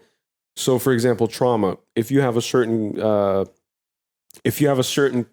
man, this is a huge undertaking for 12 a.m. right now, and I might be biting a little bit more than I can chew right now, with half a brain or less than half a brain. But your neurons, mate, they make connections in your brain. And your existence is either going to strengthen those connections and make it so that they continue on in your existence, or your existence is going to minimize and destroy those connections and form completely new ones. So what that means is people who live a certain way their whole lives are people who do not open themselves up to new experiences, and therefore that's where the term open-mindedness comes from. And then conservative and liberal, right? It's like liberal-minded and conservative. Like, no, it's like, this is the way to do it. Or there's a way like, no, come on, dude. Like, this is, you know, this opens your mind, man. So it's the two opposites, but that's essentially what memory is. Yeah. Memory is like, it's the connections. Yeah. It's the neuron connections. And that's all memory is. Yeah. So that's why memory is faulty, because your experience can either confirm what you already know, or it can deny it. And how you deal with the confirmation bias or the denial of your understanding of reality, defines your character in many ways. Yeah. And your personality is either geared towards one side or geared towards another. Exactly. And there's like a study that I'm open-minded, by that the way. literally it shows that your memory, your latest memory of a memory is just your last recollection of that memory and not the memory itself when it happened. Oh God. So like, for example, if Don't- you have a don't do this to me memory right now. if you have a memory of yourself as a child when you were 5 years old and you've recounted that memory over the years, each time you're only remembering the last time that you recounted that memory and not the actual memory from when you were the child and at 5 years old. So how long does the memory of the 5-year-old child last? If the attention span of a 5-year-old child is like the attention How span of a many squirrel. memories do you remember as a 5-year-old? Not many, I bet. Only the bad ones. Only the ones that you keep recounting to yourself, and then you're just remembering the way that you remembered that memory when you recounted it last. But what if the trauma experience isn't active, conscious reacting to the memory, but a subconscious reacting to the memory? But you'll never fully remember the experience. But the body remembers the reaction to the experience a lot of times, like the visceral one, right? Yeah. So if you're a war veteran and you're at a 4th of July fireworks display, you might get triggered because your friends died in a bomb or something, you know, like you get triggered. Yeah. So your body PTSD. reacts first, then your mind does a lot of times. So what then? I think that's, but still, like that's different than like how you're explaining, like with how you identify with a memory. A lot of people actually numb themselves using alcohol, substance abuse, cigarettes, weed, you name it, to numb the feelings of the body to certain experiences of life, right? Yeah. So if you're going to go on stage, for example, a lot of these artists nowadays, they numb themselves to the point where they're barely functional enough to sing their songs and to operate on the stage. So it's a lot of like numbing effect. Yeah. Because the body, I think, reacts viscerally first, and then you try to control it. Like there are times when I sit down to record a reaction and I'm like shaking kind of because I get nervous. I've always had nervous issues, especially growing up in school. And I've shared a little bit before, but stage fright, I would force myself to throw up. I would invent whatever disease I could, you know, like whatever flu I could to excuse myself from class during the days when we had to do an assignment that required us to step up in front and just read from a page. I couldn't do it. So even knowing that there's no audience here now and knowing that the audience comes only after the reaction is done, even rationally knowing that, which should reassure me, I'm still kind of like acting as if I already am on stage in front of all these people. So you watching, when I'm here, like in my brain, I imagine that I'm on stage and you're in the audience, or I'm in a room where I'm sitting in a chair surrounded by people who are just observing and just kind of like criticizing everything I do. So if I write a certain way, if I do whatever, that's how my brain works, because I grew up in a large family where the tool to normalize that many people amongst themselves was criticism and was nitpicking and kind of bringing people down. Yeah. So meaning if you had like a good idea, the family people would maybe tell you that it was stupid, or they would undermine your creativity, undermine your intelligence, and kind of convince you that you're no better than them and you're just like everybody else and that you're not special, essentially. So like that's what happens in big families, is that it's hard for someone to feel special, because just like Ron, right? Like he's in a big family, and Ron in a way is what I relate to the most in that sense. But then also Harry Potter with the lack of present parents is also another thing. So it's like a combination of everything. But a large family, it's hard for you to feel like you have any importance. And then you add the fact that I didn't have a dad growing up, a present dad. So then you don't have a Tywin Lannister to give you that like pep talk and that moral support and that encouragement. It's like, you know, because that's what everybody looks for and that's what people want.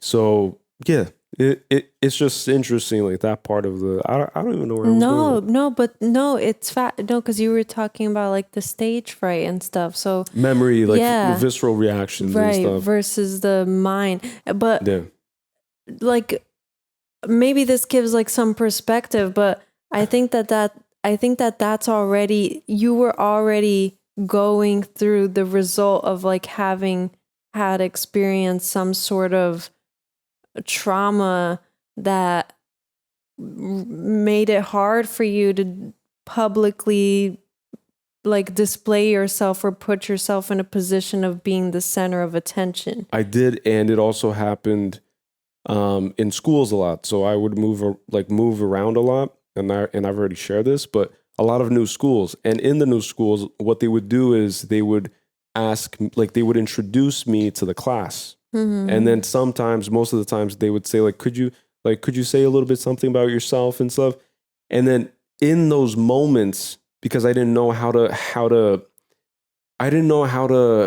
stand up for myself, I guess, or how to introduce myself to the world. Like I didn't know that because I never got the guidelines or the guide rails on how to do that.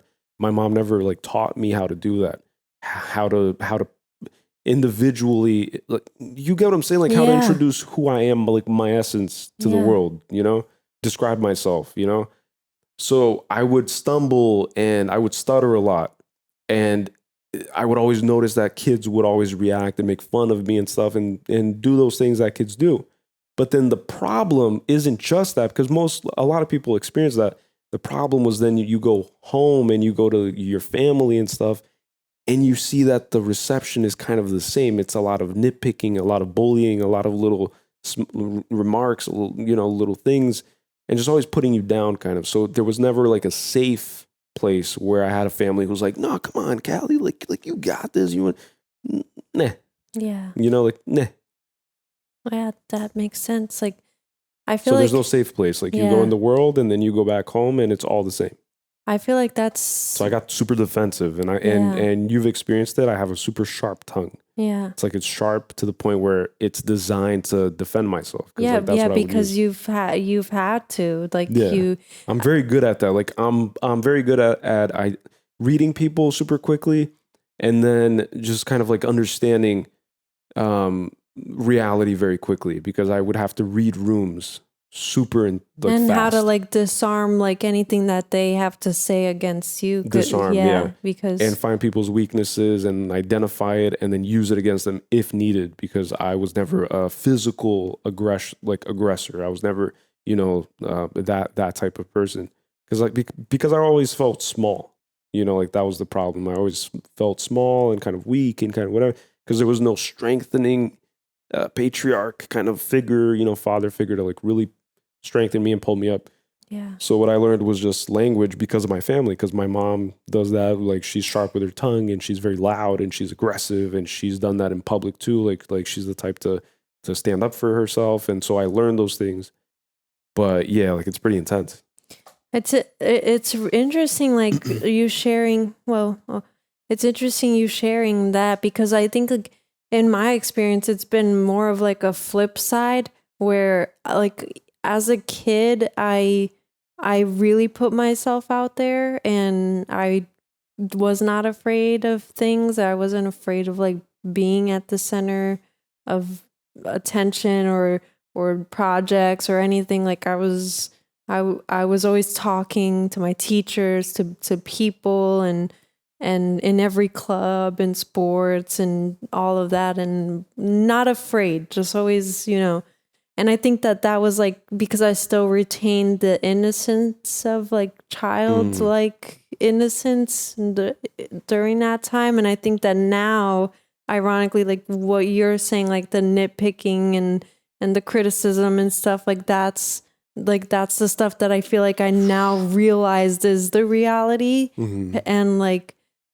and and especially in adulthood, like pressures and expectations and comparisons and kind of, markers of where you're at in this point of your life and stuff. And judgment on that. And how much you paying for rent here? And I think that's how much you pay for your car. Yeah, I think that's what kind of like weighs on me now. And ironically, like now I'm more nervous than I was. Like this would have been a breeze for me at like 8 or 10 years old versus now at 25 years old. So it's kind of like a night and day difference for me. I feel like I experienced my trauma. Like I just awoke to my trauma after the fact. I see.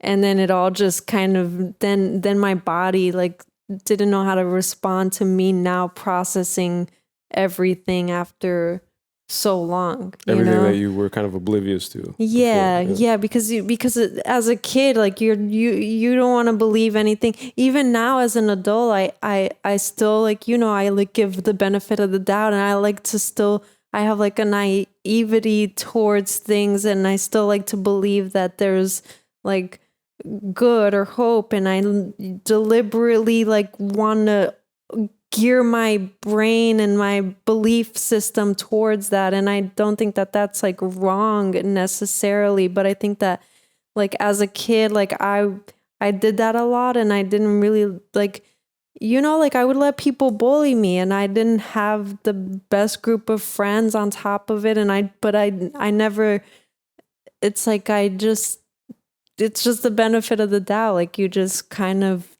want to believe the good. And that's what I think I've done for a long time. I see. But yeah, it's like a therapy session. But I get what you're saying completely. Like, for example, like when you got those stitches, right? The first thing that came to my mind was that when I was like 8, I think I was like 8 years old, my mom's pinky, speaking of pinky, my mom's pinky almost fell out because she cut it on those cans that you have to use a can opener for. And it was really sharp, and I guess it slipped. And I just woke up like in the middle of the night, and then I think it was like late at night from what I remember. Like the house was dark in my memory, but her finger was like literally dangling by a little thread, and she was sitting on the kitchen floor, and she was speaking to me, kind of like she was about to die or pass out. And as a kid, I was like, I was like so much blood. And then I was jolted into action. I had to take action, like I had to get coffee grounds because apparently that's good and it stops the blood. And I got coffee grounds and put it on, and then I had to like run and get help somehow. And everything else after that is kind of hazy. And then I just remember her coming back with a bunch of stitches because they stitched her finger back on. And I think that was. And when I was 1 year old, I was kind of jolted out of what I thought was my mom at the time, which I don't think I've ever shared this, but basically my mom and my dad had me in Brazil, and then both of them came to the US, and they left me with my grandmother on my dad's side, and they came here for like a year to try to build a foundation so that they could then bring me back, right? Or bring me here so that I could live with them. But they wanted to come first so that they could work and build like a foundation and build a life first. And while I was at my dad's mother's house, his sister had convinced me for a long time, like during that time had basically convinced me that she was my mother. And she did this intentionally and with intention. And so it confused me at the time, and I thought that was my mom during my like formative years. And then my real mom comes back to like get me after she breaks up with my dad here. So they have a fight, break up here, very nasty fight. And then they split ways. And then my dad goes back home first to Brazil. And then my mom goes back, and then it's kind of like this scene from Ned Stark versus Cersei. She shows up with her army, which is her family members, showed up with my uncle, with my grandmother, my mom's mother, and they pulled up in a few cars and stuff and basically went there to like get me, like rescue me from this situation. But then I was like someone who thought I was getting stolen. You know what I'm saying? Like it was like a jolt. It was like taking me away from my real mother, who was my aunt. Yeah. And then it was just like this weird thing that happened at 1 year old. And then I had to go on a plane for the first time, and the whole flight I was screaming, and my mom tells this story to this day. I was like punching my mom in the face. I was like scratching her, like 1 year old. I was like, nah, and the people on the plane were losing their minds. Like they didn't know what to do. Like nobody knew how to calm me down, and the flight attendants were doing everything they could. They asked other kids on the plane to give me toys and stuff. Nothing worked. And so I don't have a memory from 1 year. Like I don't have a memory from my childhood too much, because I feel like a lot of it was like these little experiences of like little jolts. And then during my formative years of like a preteen, around 10, 11, 12 years old, I forget. But I moved back to Brazil, and that's where I lived for, I think it was 6 to 8 years. But then that was another jolt, right? Like right as I was forming deep roots and connections in Newark, right? In the Ironbound area of Newark. So shout out to Newark. But we both grew up there. Just as I was forming deep connections and roots and establishing myself finally and having a sense of belonging, ripped again. And then I'm forced to adapt. And then I have to adapt to a new culture, a new language. I didn't know how to write a full sentence in Portuguese, much less speak coherently in Portuguese, aside from what I would speak to my mom in Portuguese at home. But then it was like starting from starting from scratch, and then just doing it again and again and again and again and again. And so I think over time, I think now I'm just more adaptable. I think that I don't panic too much. So like you've seen, right? Like when there are problems, usually I'm just like providing a little bit of, like I provide a route kind of, and I try to solve it quickly, because that's my way of just dealing with life, is that I always expect it. So to wrap it all together, I've learned to carry a really good shield and a really good sword, sharp as shit and sturdy as shit, but I'd keep it concealed and sheathed. And I would prefer hugs and like in good stuff, but I always am prepared for the worst. And that's how I live my life. It's a defense mechanism, like that's, but I think #prepared. Hey, I think I don't think it's like a bad thing. I think but I think that it's true. It's like I don't think that anybody ever wants anything except for like happiness and love and I used to be a happy kid. Yeah. I have pictures of me. Like I have one picture next to my desk to kind of remind me of my childhood or my childlike innocence and happiness, and to kind of remind myself to be happy. But I was a happy kid, in all things considered. Like I was pretty happy through it all. Like I was always smiling. I was always pretty cheerful. I was always a pretty cool, kind-hearted.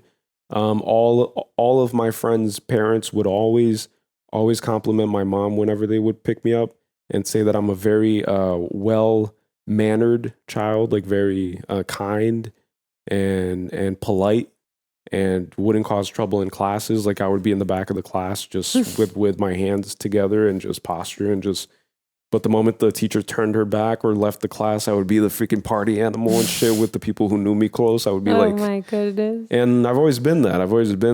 And that's what this reaction channel is kind of for me. It's where I get to kind of just let out the party animal, like the. That's funny, because in my the real Callie. In my case, like it would always be that the only problem that any teacher or anybody had with me is that I talk way too You? No. It'd be like, oh, she's like, always she's talking in class a lot. Like that would be the teacher's notes. It's like, Gabriella likes to gab a lot. Gabby likes to gab. She's like always talking. It's like I would finish my work so quickly, and then I would be talking either to my friends or like to the teacher, and then they're like, you can't do this. You're literally disrupting other people. Like, I get it. You finished. Great. You know what's funny is that you love to talk, and I ended up loving silence a lot. I know. And Solitude. then so I just started learning to be like a little bit more like adaptable in that way too. Man, like I played games like Assassin's Creed, the first Assassin's Creed specifically. When it first came out on the PS3, like I got that game. Not when it first came out, but like eventually I got a PS3 and I got an Assassin's Creed game copy. And I spent so many hours replaying that game, but it was because it gave me that sense of expansion, you know, an expansive world, so much stuff to do. And I was rewarded for everything I would accomplish. And I platinumed the game and I replayed it again. And it's just the feeling of just being being alone, just like really grew on me like over solitary. time. Yeah. And then it's interesting because in my later teens and young adult years, prior to COVID, especially prior to the pandemic, I was geared full throttle towards becoming an entrepreneur. You know, Gary V, you know, Joe Rogan podcast, always on command, right? But what I've learned is that I was doing the same thing I've always done, which is just replacing the one crutch with this other crutch. And so the isolation kind of persisted. And then I would always excuse it with like while other kids my age are partying and stuff, I'm focused and dedicated because I'm doing something important. I'm doing something, you know, that's more rewarding. And it was always that reward system that kind of dominated my life until I went through a long period of time chain smoking marijuana and taking gummies every day, where I just kind of just had to sit with all of this stuff and confront it because it is beneficial in that way. Like it's kind of like ayahuasca for me. Like that's what it was for me. I've never done ayahuasca, but I see how people speak of it. And that's what this experience has been for me. So that's what it took for me. Some people need other things and need more things or need less, or just, you know, breath work alone just allows them to do that. But for me, it was like a combination of those things. But then I just realized I just had to sit with myself. And now that I'm off everything, it's even YouTube, even creating, even that feedback loop of like posting and then seeing the comments and seeing the good feedback, the bad feedback, all that stuff, I just had to eliminate it from my life. And then that's when I found out who I really am or what I want to be or choose to be every day.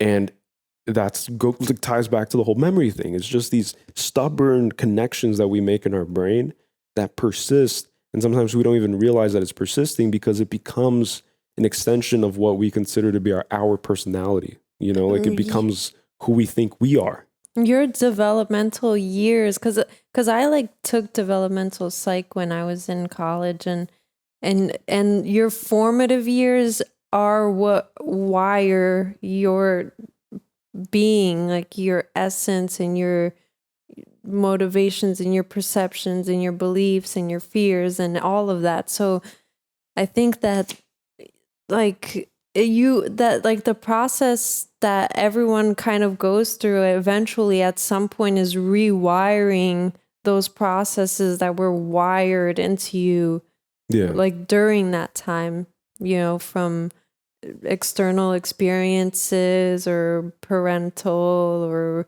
friends or whatever it was. And then, you know, you just undo all of that and you start having to form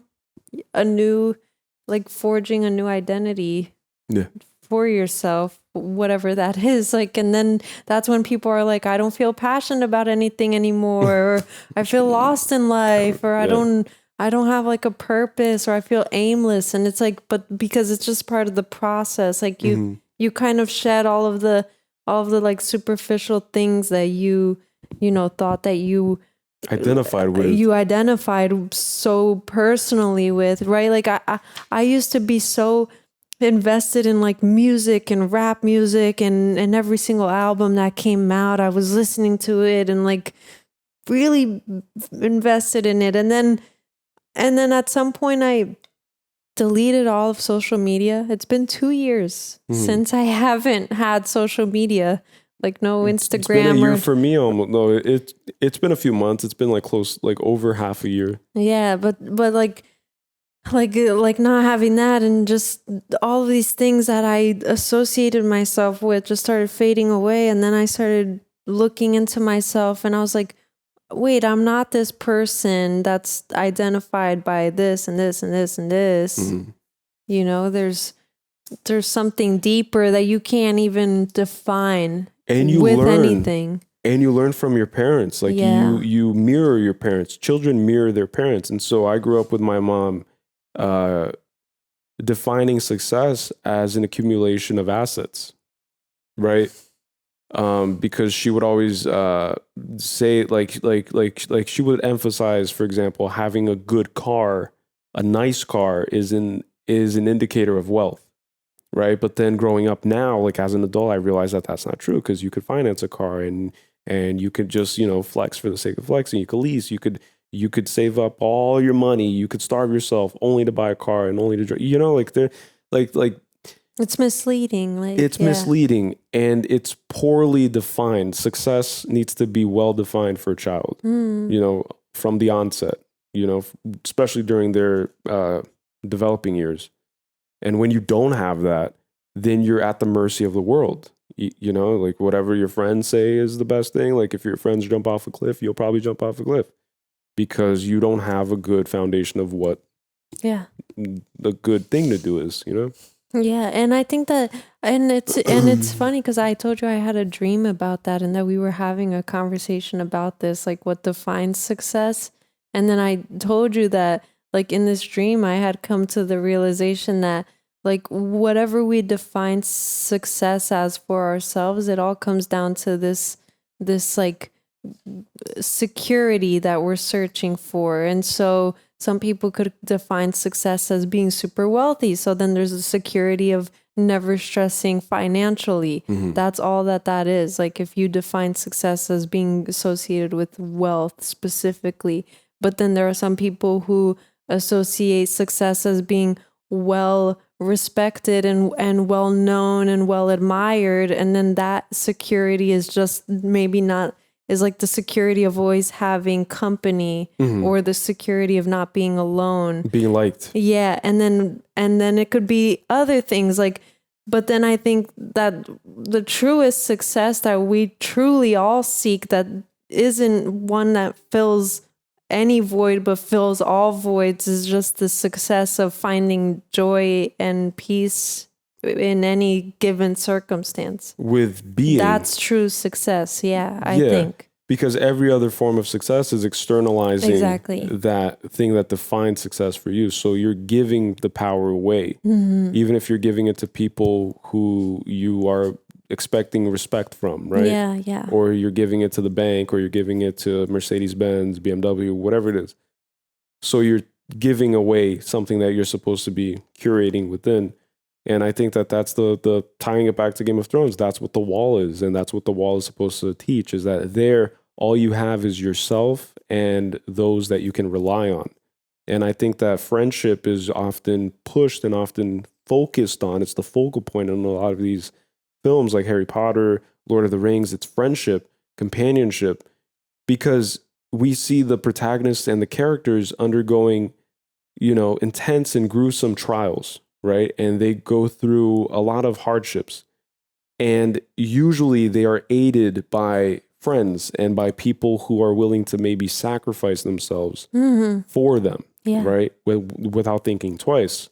And those are the values of friendship. Friendship is wanting something for someone more than you want it for yourself. Yeah. And being happy for someone, even if they acquire more than you, or if they have more than you, if they have more abundance, or if the sun is shining a little bit brighter on them on a specific day.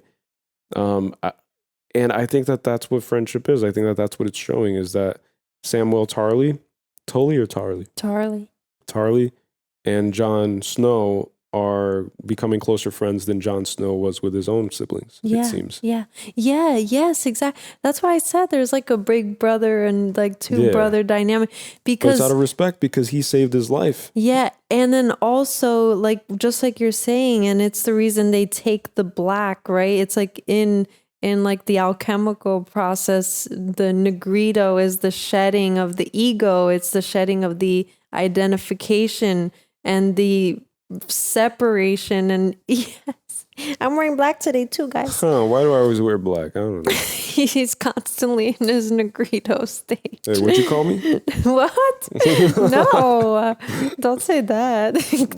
People are gonna be like, oh, No, I know. It's alchemy, guys. man. I It's know. ancient occult philosophy. But anyways, but then the idea is like they denounce their names, and so they drop their family names and they drop their, claims to any lands and to any, family that they can create, etc., etc. Because you surrender to the void. Yeah, exactly. And the void is death, essentially. Yeah, it's like you nothingness. You lay your life on the line solely to serve, and to serve is to serve each other, and so that's what they have to do. Be in service, right? Yeah, exactly. Mm-hmm. But then, so what I was going to say is that, speaking on Sam, it's very interesting because he immediately caught on to the fact that what was happening wasn't a demotion for John to take him away from being a ranger, but actually like a promotion in progress that's awaiting to happen, because the Lord Mormont is, I think he's the one that was like calling out what each of them is going to be. So he's not the guy that has the resentment towards that guy's lower in rank. Yeah. So interestingly enough, like Sam caught on to that, and I think that that's where their dynamic is great too, because just like John said, he's a better rider and swordsman than probably all of them there, especially like growing up in Winterfell and a noble house and stuff, and having the accessibility to those things.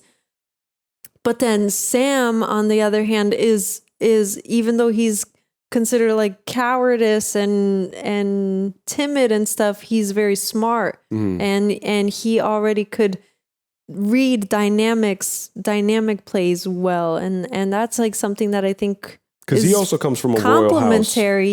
Complementary for both of them.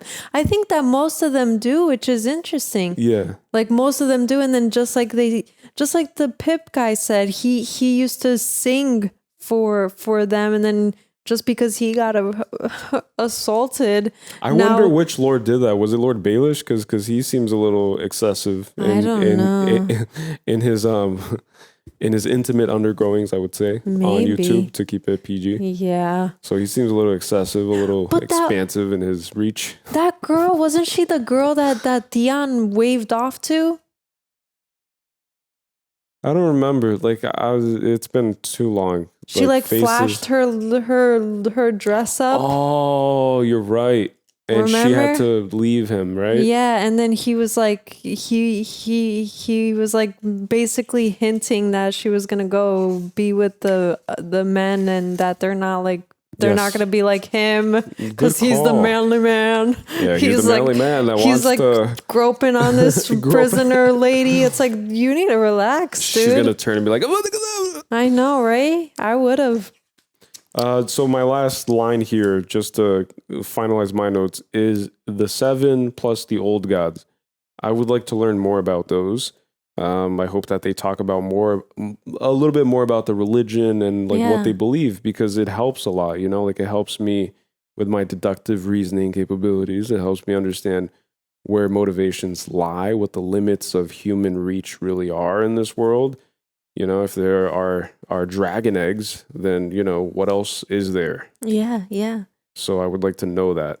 And that's the final notes I took.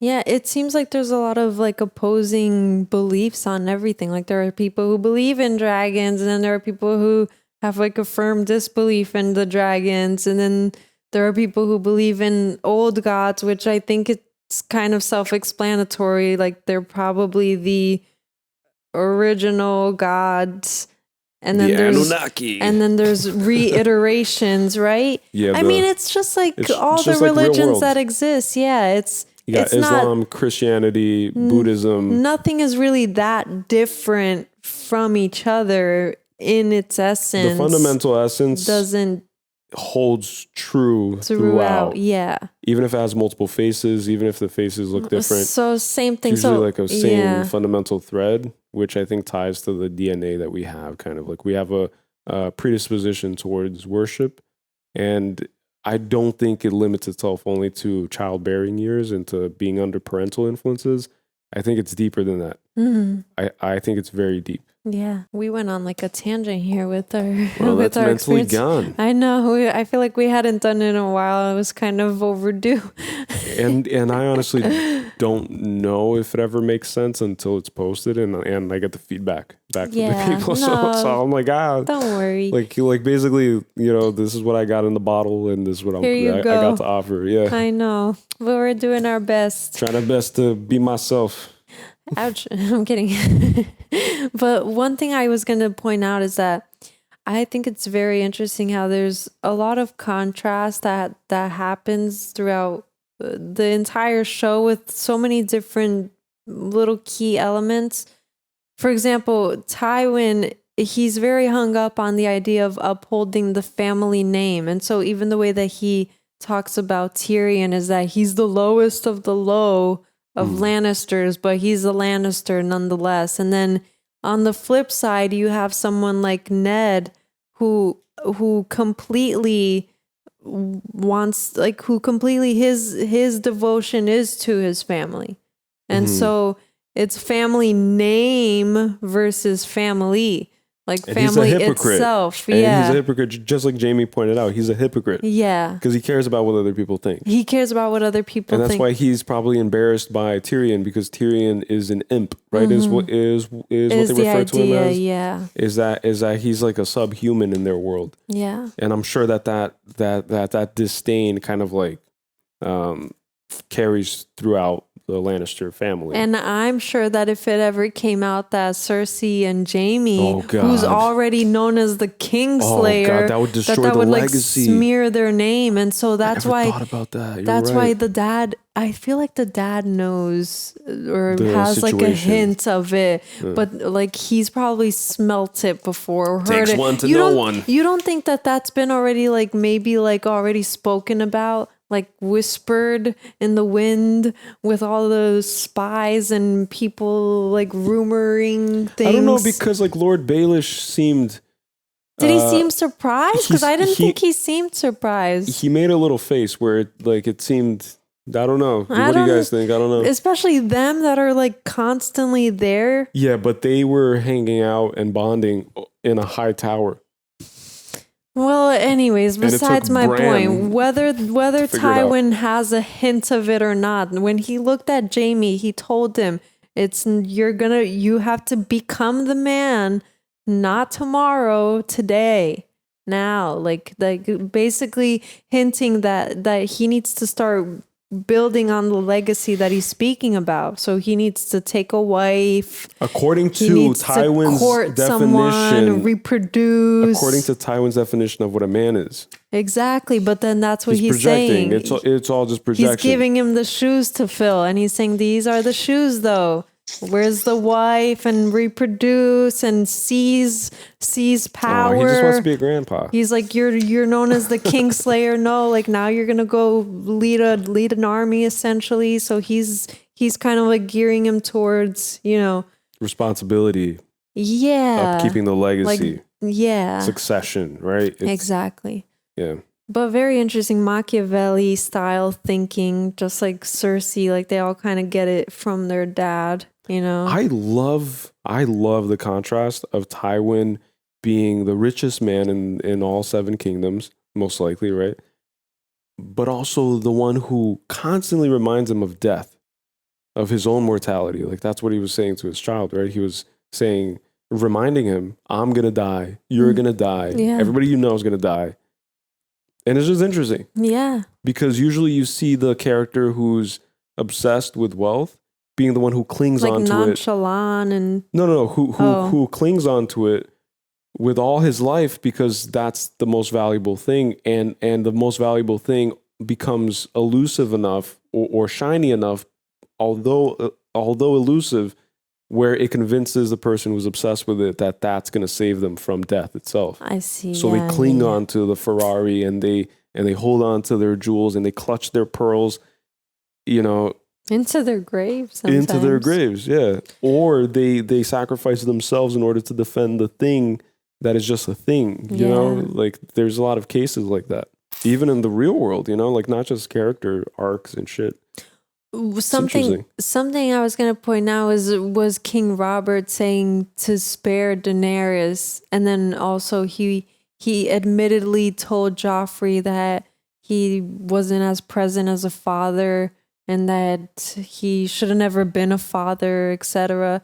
I think that in that moment it was kind of like he was seeking absolution for all of the wrongs that he's done, in a sense, because he's like passing. I'm not disagreeing. No, yeah, I'm just saying that like that's a shitty way to go out. I know, but it's like because he's like passing over, and it's usually on the deathbed when there's the confession of like, oh, what I should have done, and I would have, could have, should have, right? Yeah, and maybe I shouldn't have done this at all, and I have these regrets, and now let me try to retract the mess I've made and stuff. And just like we saw, it was already too late and there's already a target on Daenerys' back. And then speaking on that, she's prepared for it. She completely kept her composure knowing that this person tried to poison her, because she understands now that whether it's King Robert still or just the capital in general and King's Landing, like the royal people and stuff,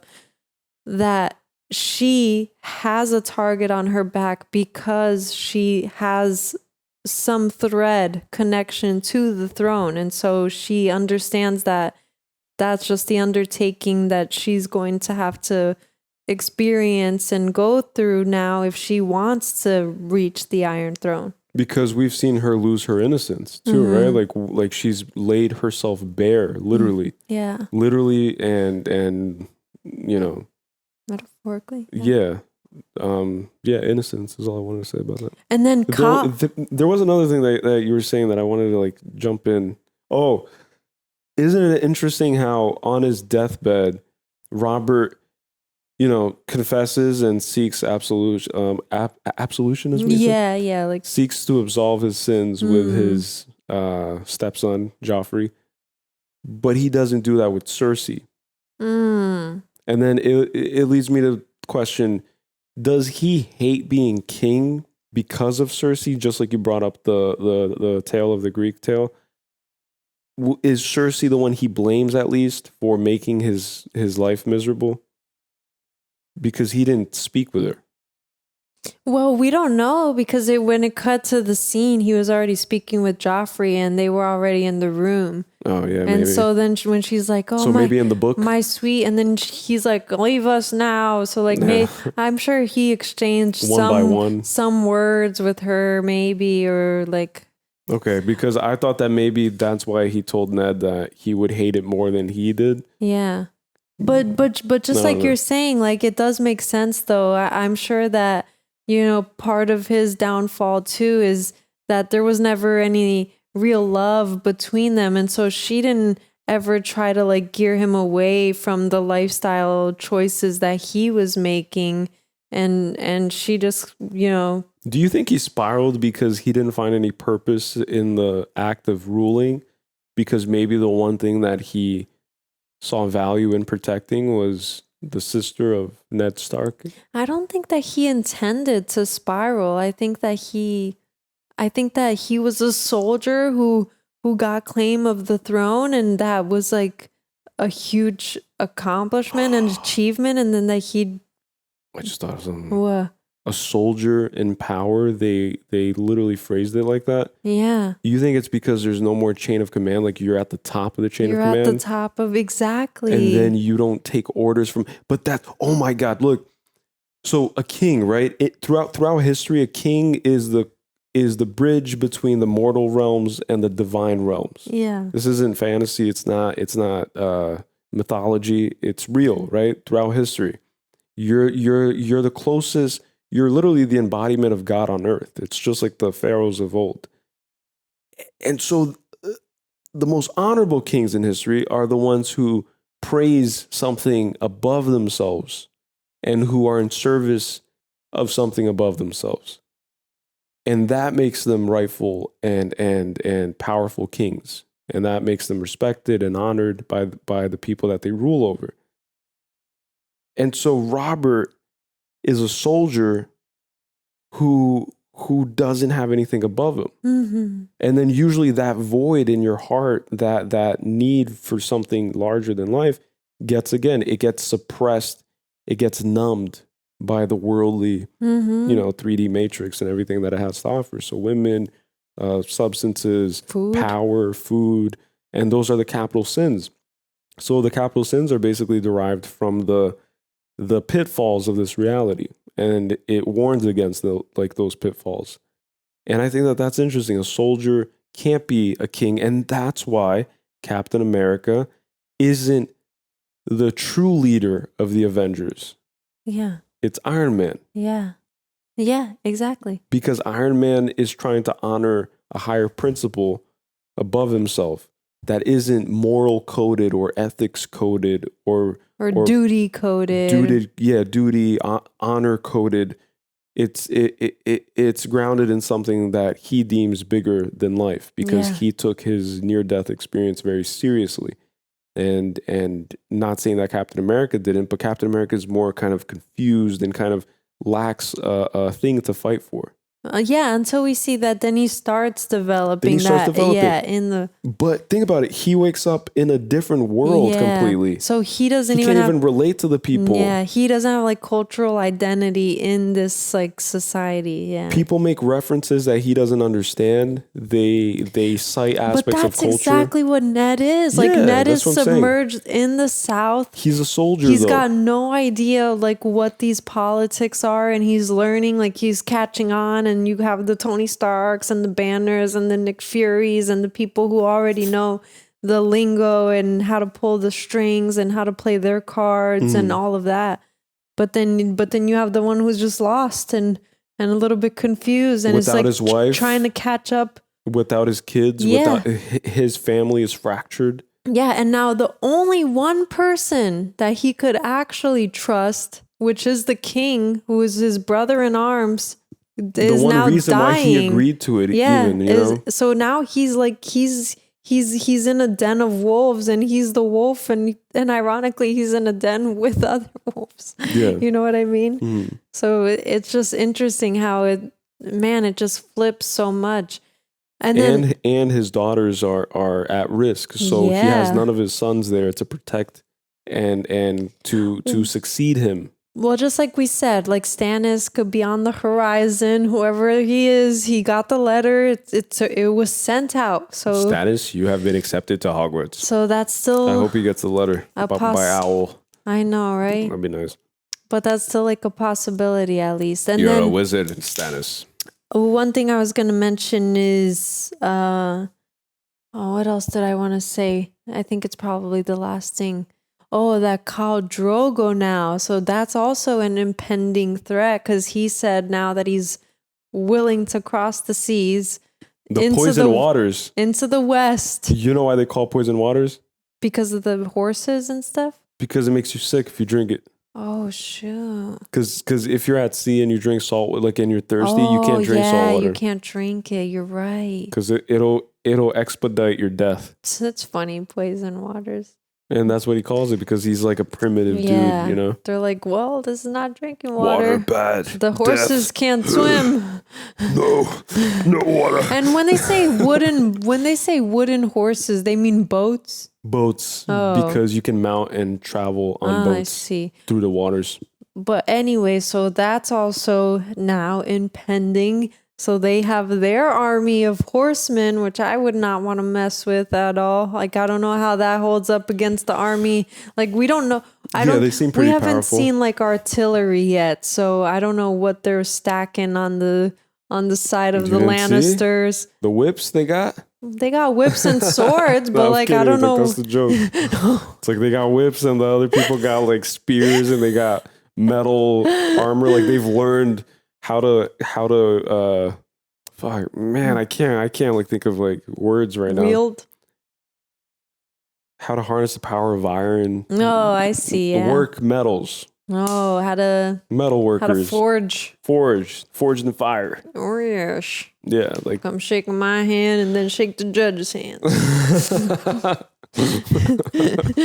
Forged in Fire is an amazing show. But anyways, yeah. So that's also now like. So it's almost like they're stuck in two periods of time, right? It seems like the Dothraki are cavemen, and the South is made up of. Gosh, and there's so much we didn't talk about, like the hand that ghost brings. It's like I think that was deliberate. So that's all I'm gonna say. Deliberate meaning. Meaning someone cut that hand off and delivered it to them. Deliberate meaning that was an omen from the gods that the hand of the king is in trouble. Ooh, that could be it too. Yes, a severed hand. That the hand has been severed. Wow, that's interesting. Because speaking of foreshadowing, right? Like you're gutting a stag and you receive a hand from the ghost. Yeah. From the ghost after you pray to the god? You receive a message from ghost about the hand and your dad's the hand? No?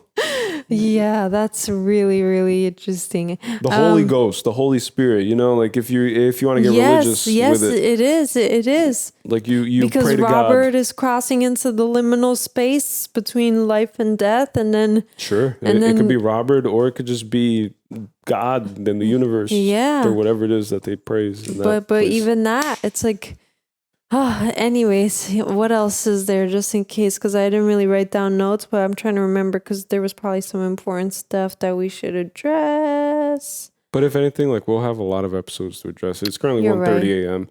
But if we try to get everything out, I think that's the goal with the reviews is organic. I think so. If it comes to mind, then we talk about it. But yeah, like do you have anything else to say? Because I think I've exhausted my analysis for today, for tonight, tomorrow, for today, for yesterday, whatever today is. I think that's it. But yeah, like I think that Ned did not play his cards right. And I think that just like you said, you can't really make a statement without having the force to back it, you know, and he just lacked the force. And Renly tried to warn him about having the force. So many people did, right? And he just doesn't listen, and I don't know what's gonna happen now. Like he's captured by Baelish, but then they might just threaten him or send him back to Winterfell, or they already gave him that chance because Cersei told him go home, which was interesting because they both were kind of, even in that moment, like he was upholding his honor, trying to spare Cersei and offer her an escape out of King's Landing and stuff, and then also telling Renly, oh, I'm not gonna kidnap frightened children and stuff, talking about Joffrey, but Joffrey is not a child, and I think that's where Ned is iffy, because it's, you know, you have to think about the full scope of what everything is. Like Joffrey is the forthcoming king if things are not arranged based on all the information that he's found out, which is that Joffrey is not Robert's son. Question. Yeah. If you lose a beloved sister, does that make you more like that? Does that make you more sensible to the plight of women? Because the way I interpreted it was that he didn't convey to Robert on his deathbed all of the truth, because he kind of felt bad for Cersei, or he knew that would result in death of Cersei and her children, and possibly worse. Maybe because he said, like, is that the first time that he's like marked you and stuff? Yeah, that's what I'm saying. Is that his first inclination is as a good man, you know, like he wants to be a protective father to his daughters. Honor is his first code. Yeah, I think so. He's very protective towards his daughters, and that's why I'm starting to piece it together. I'm like, the way he treated Cersei was almost as if it was his wife or his sister.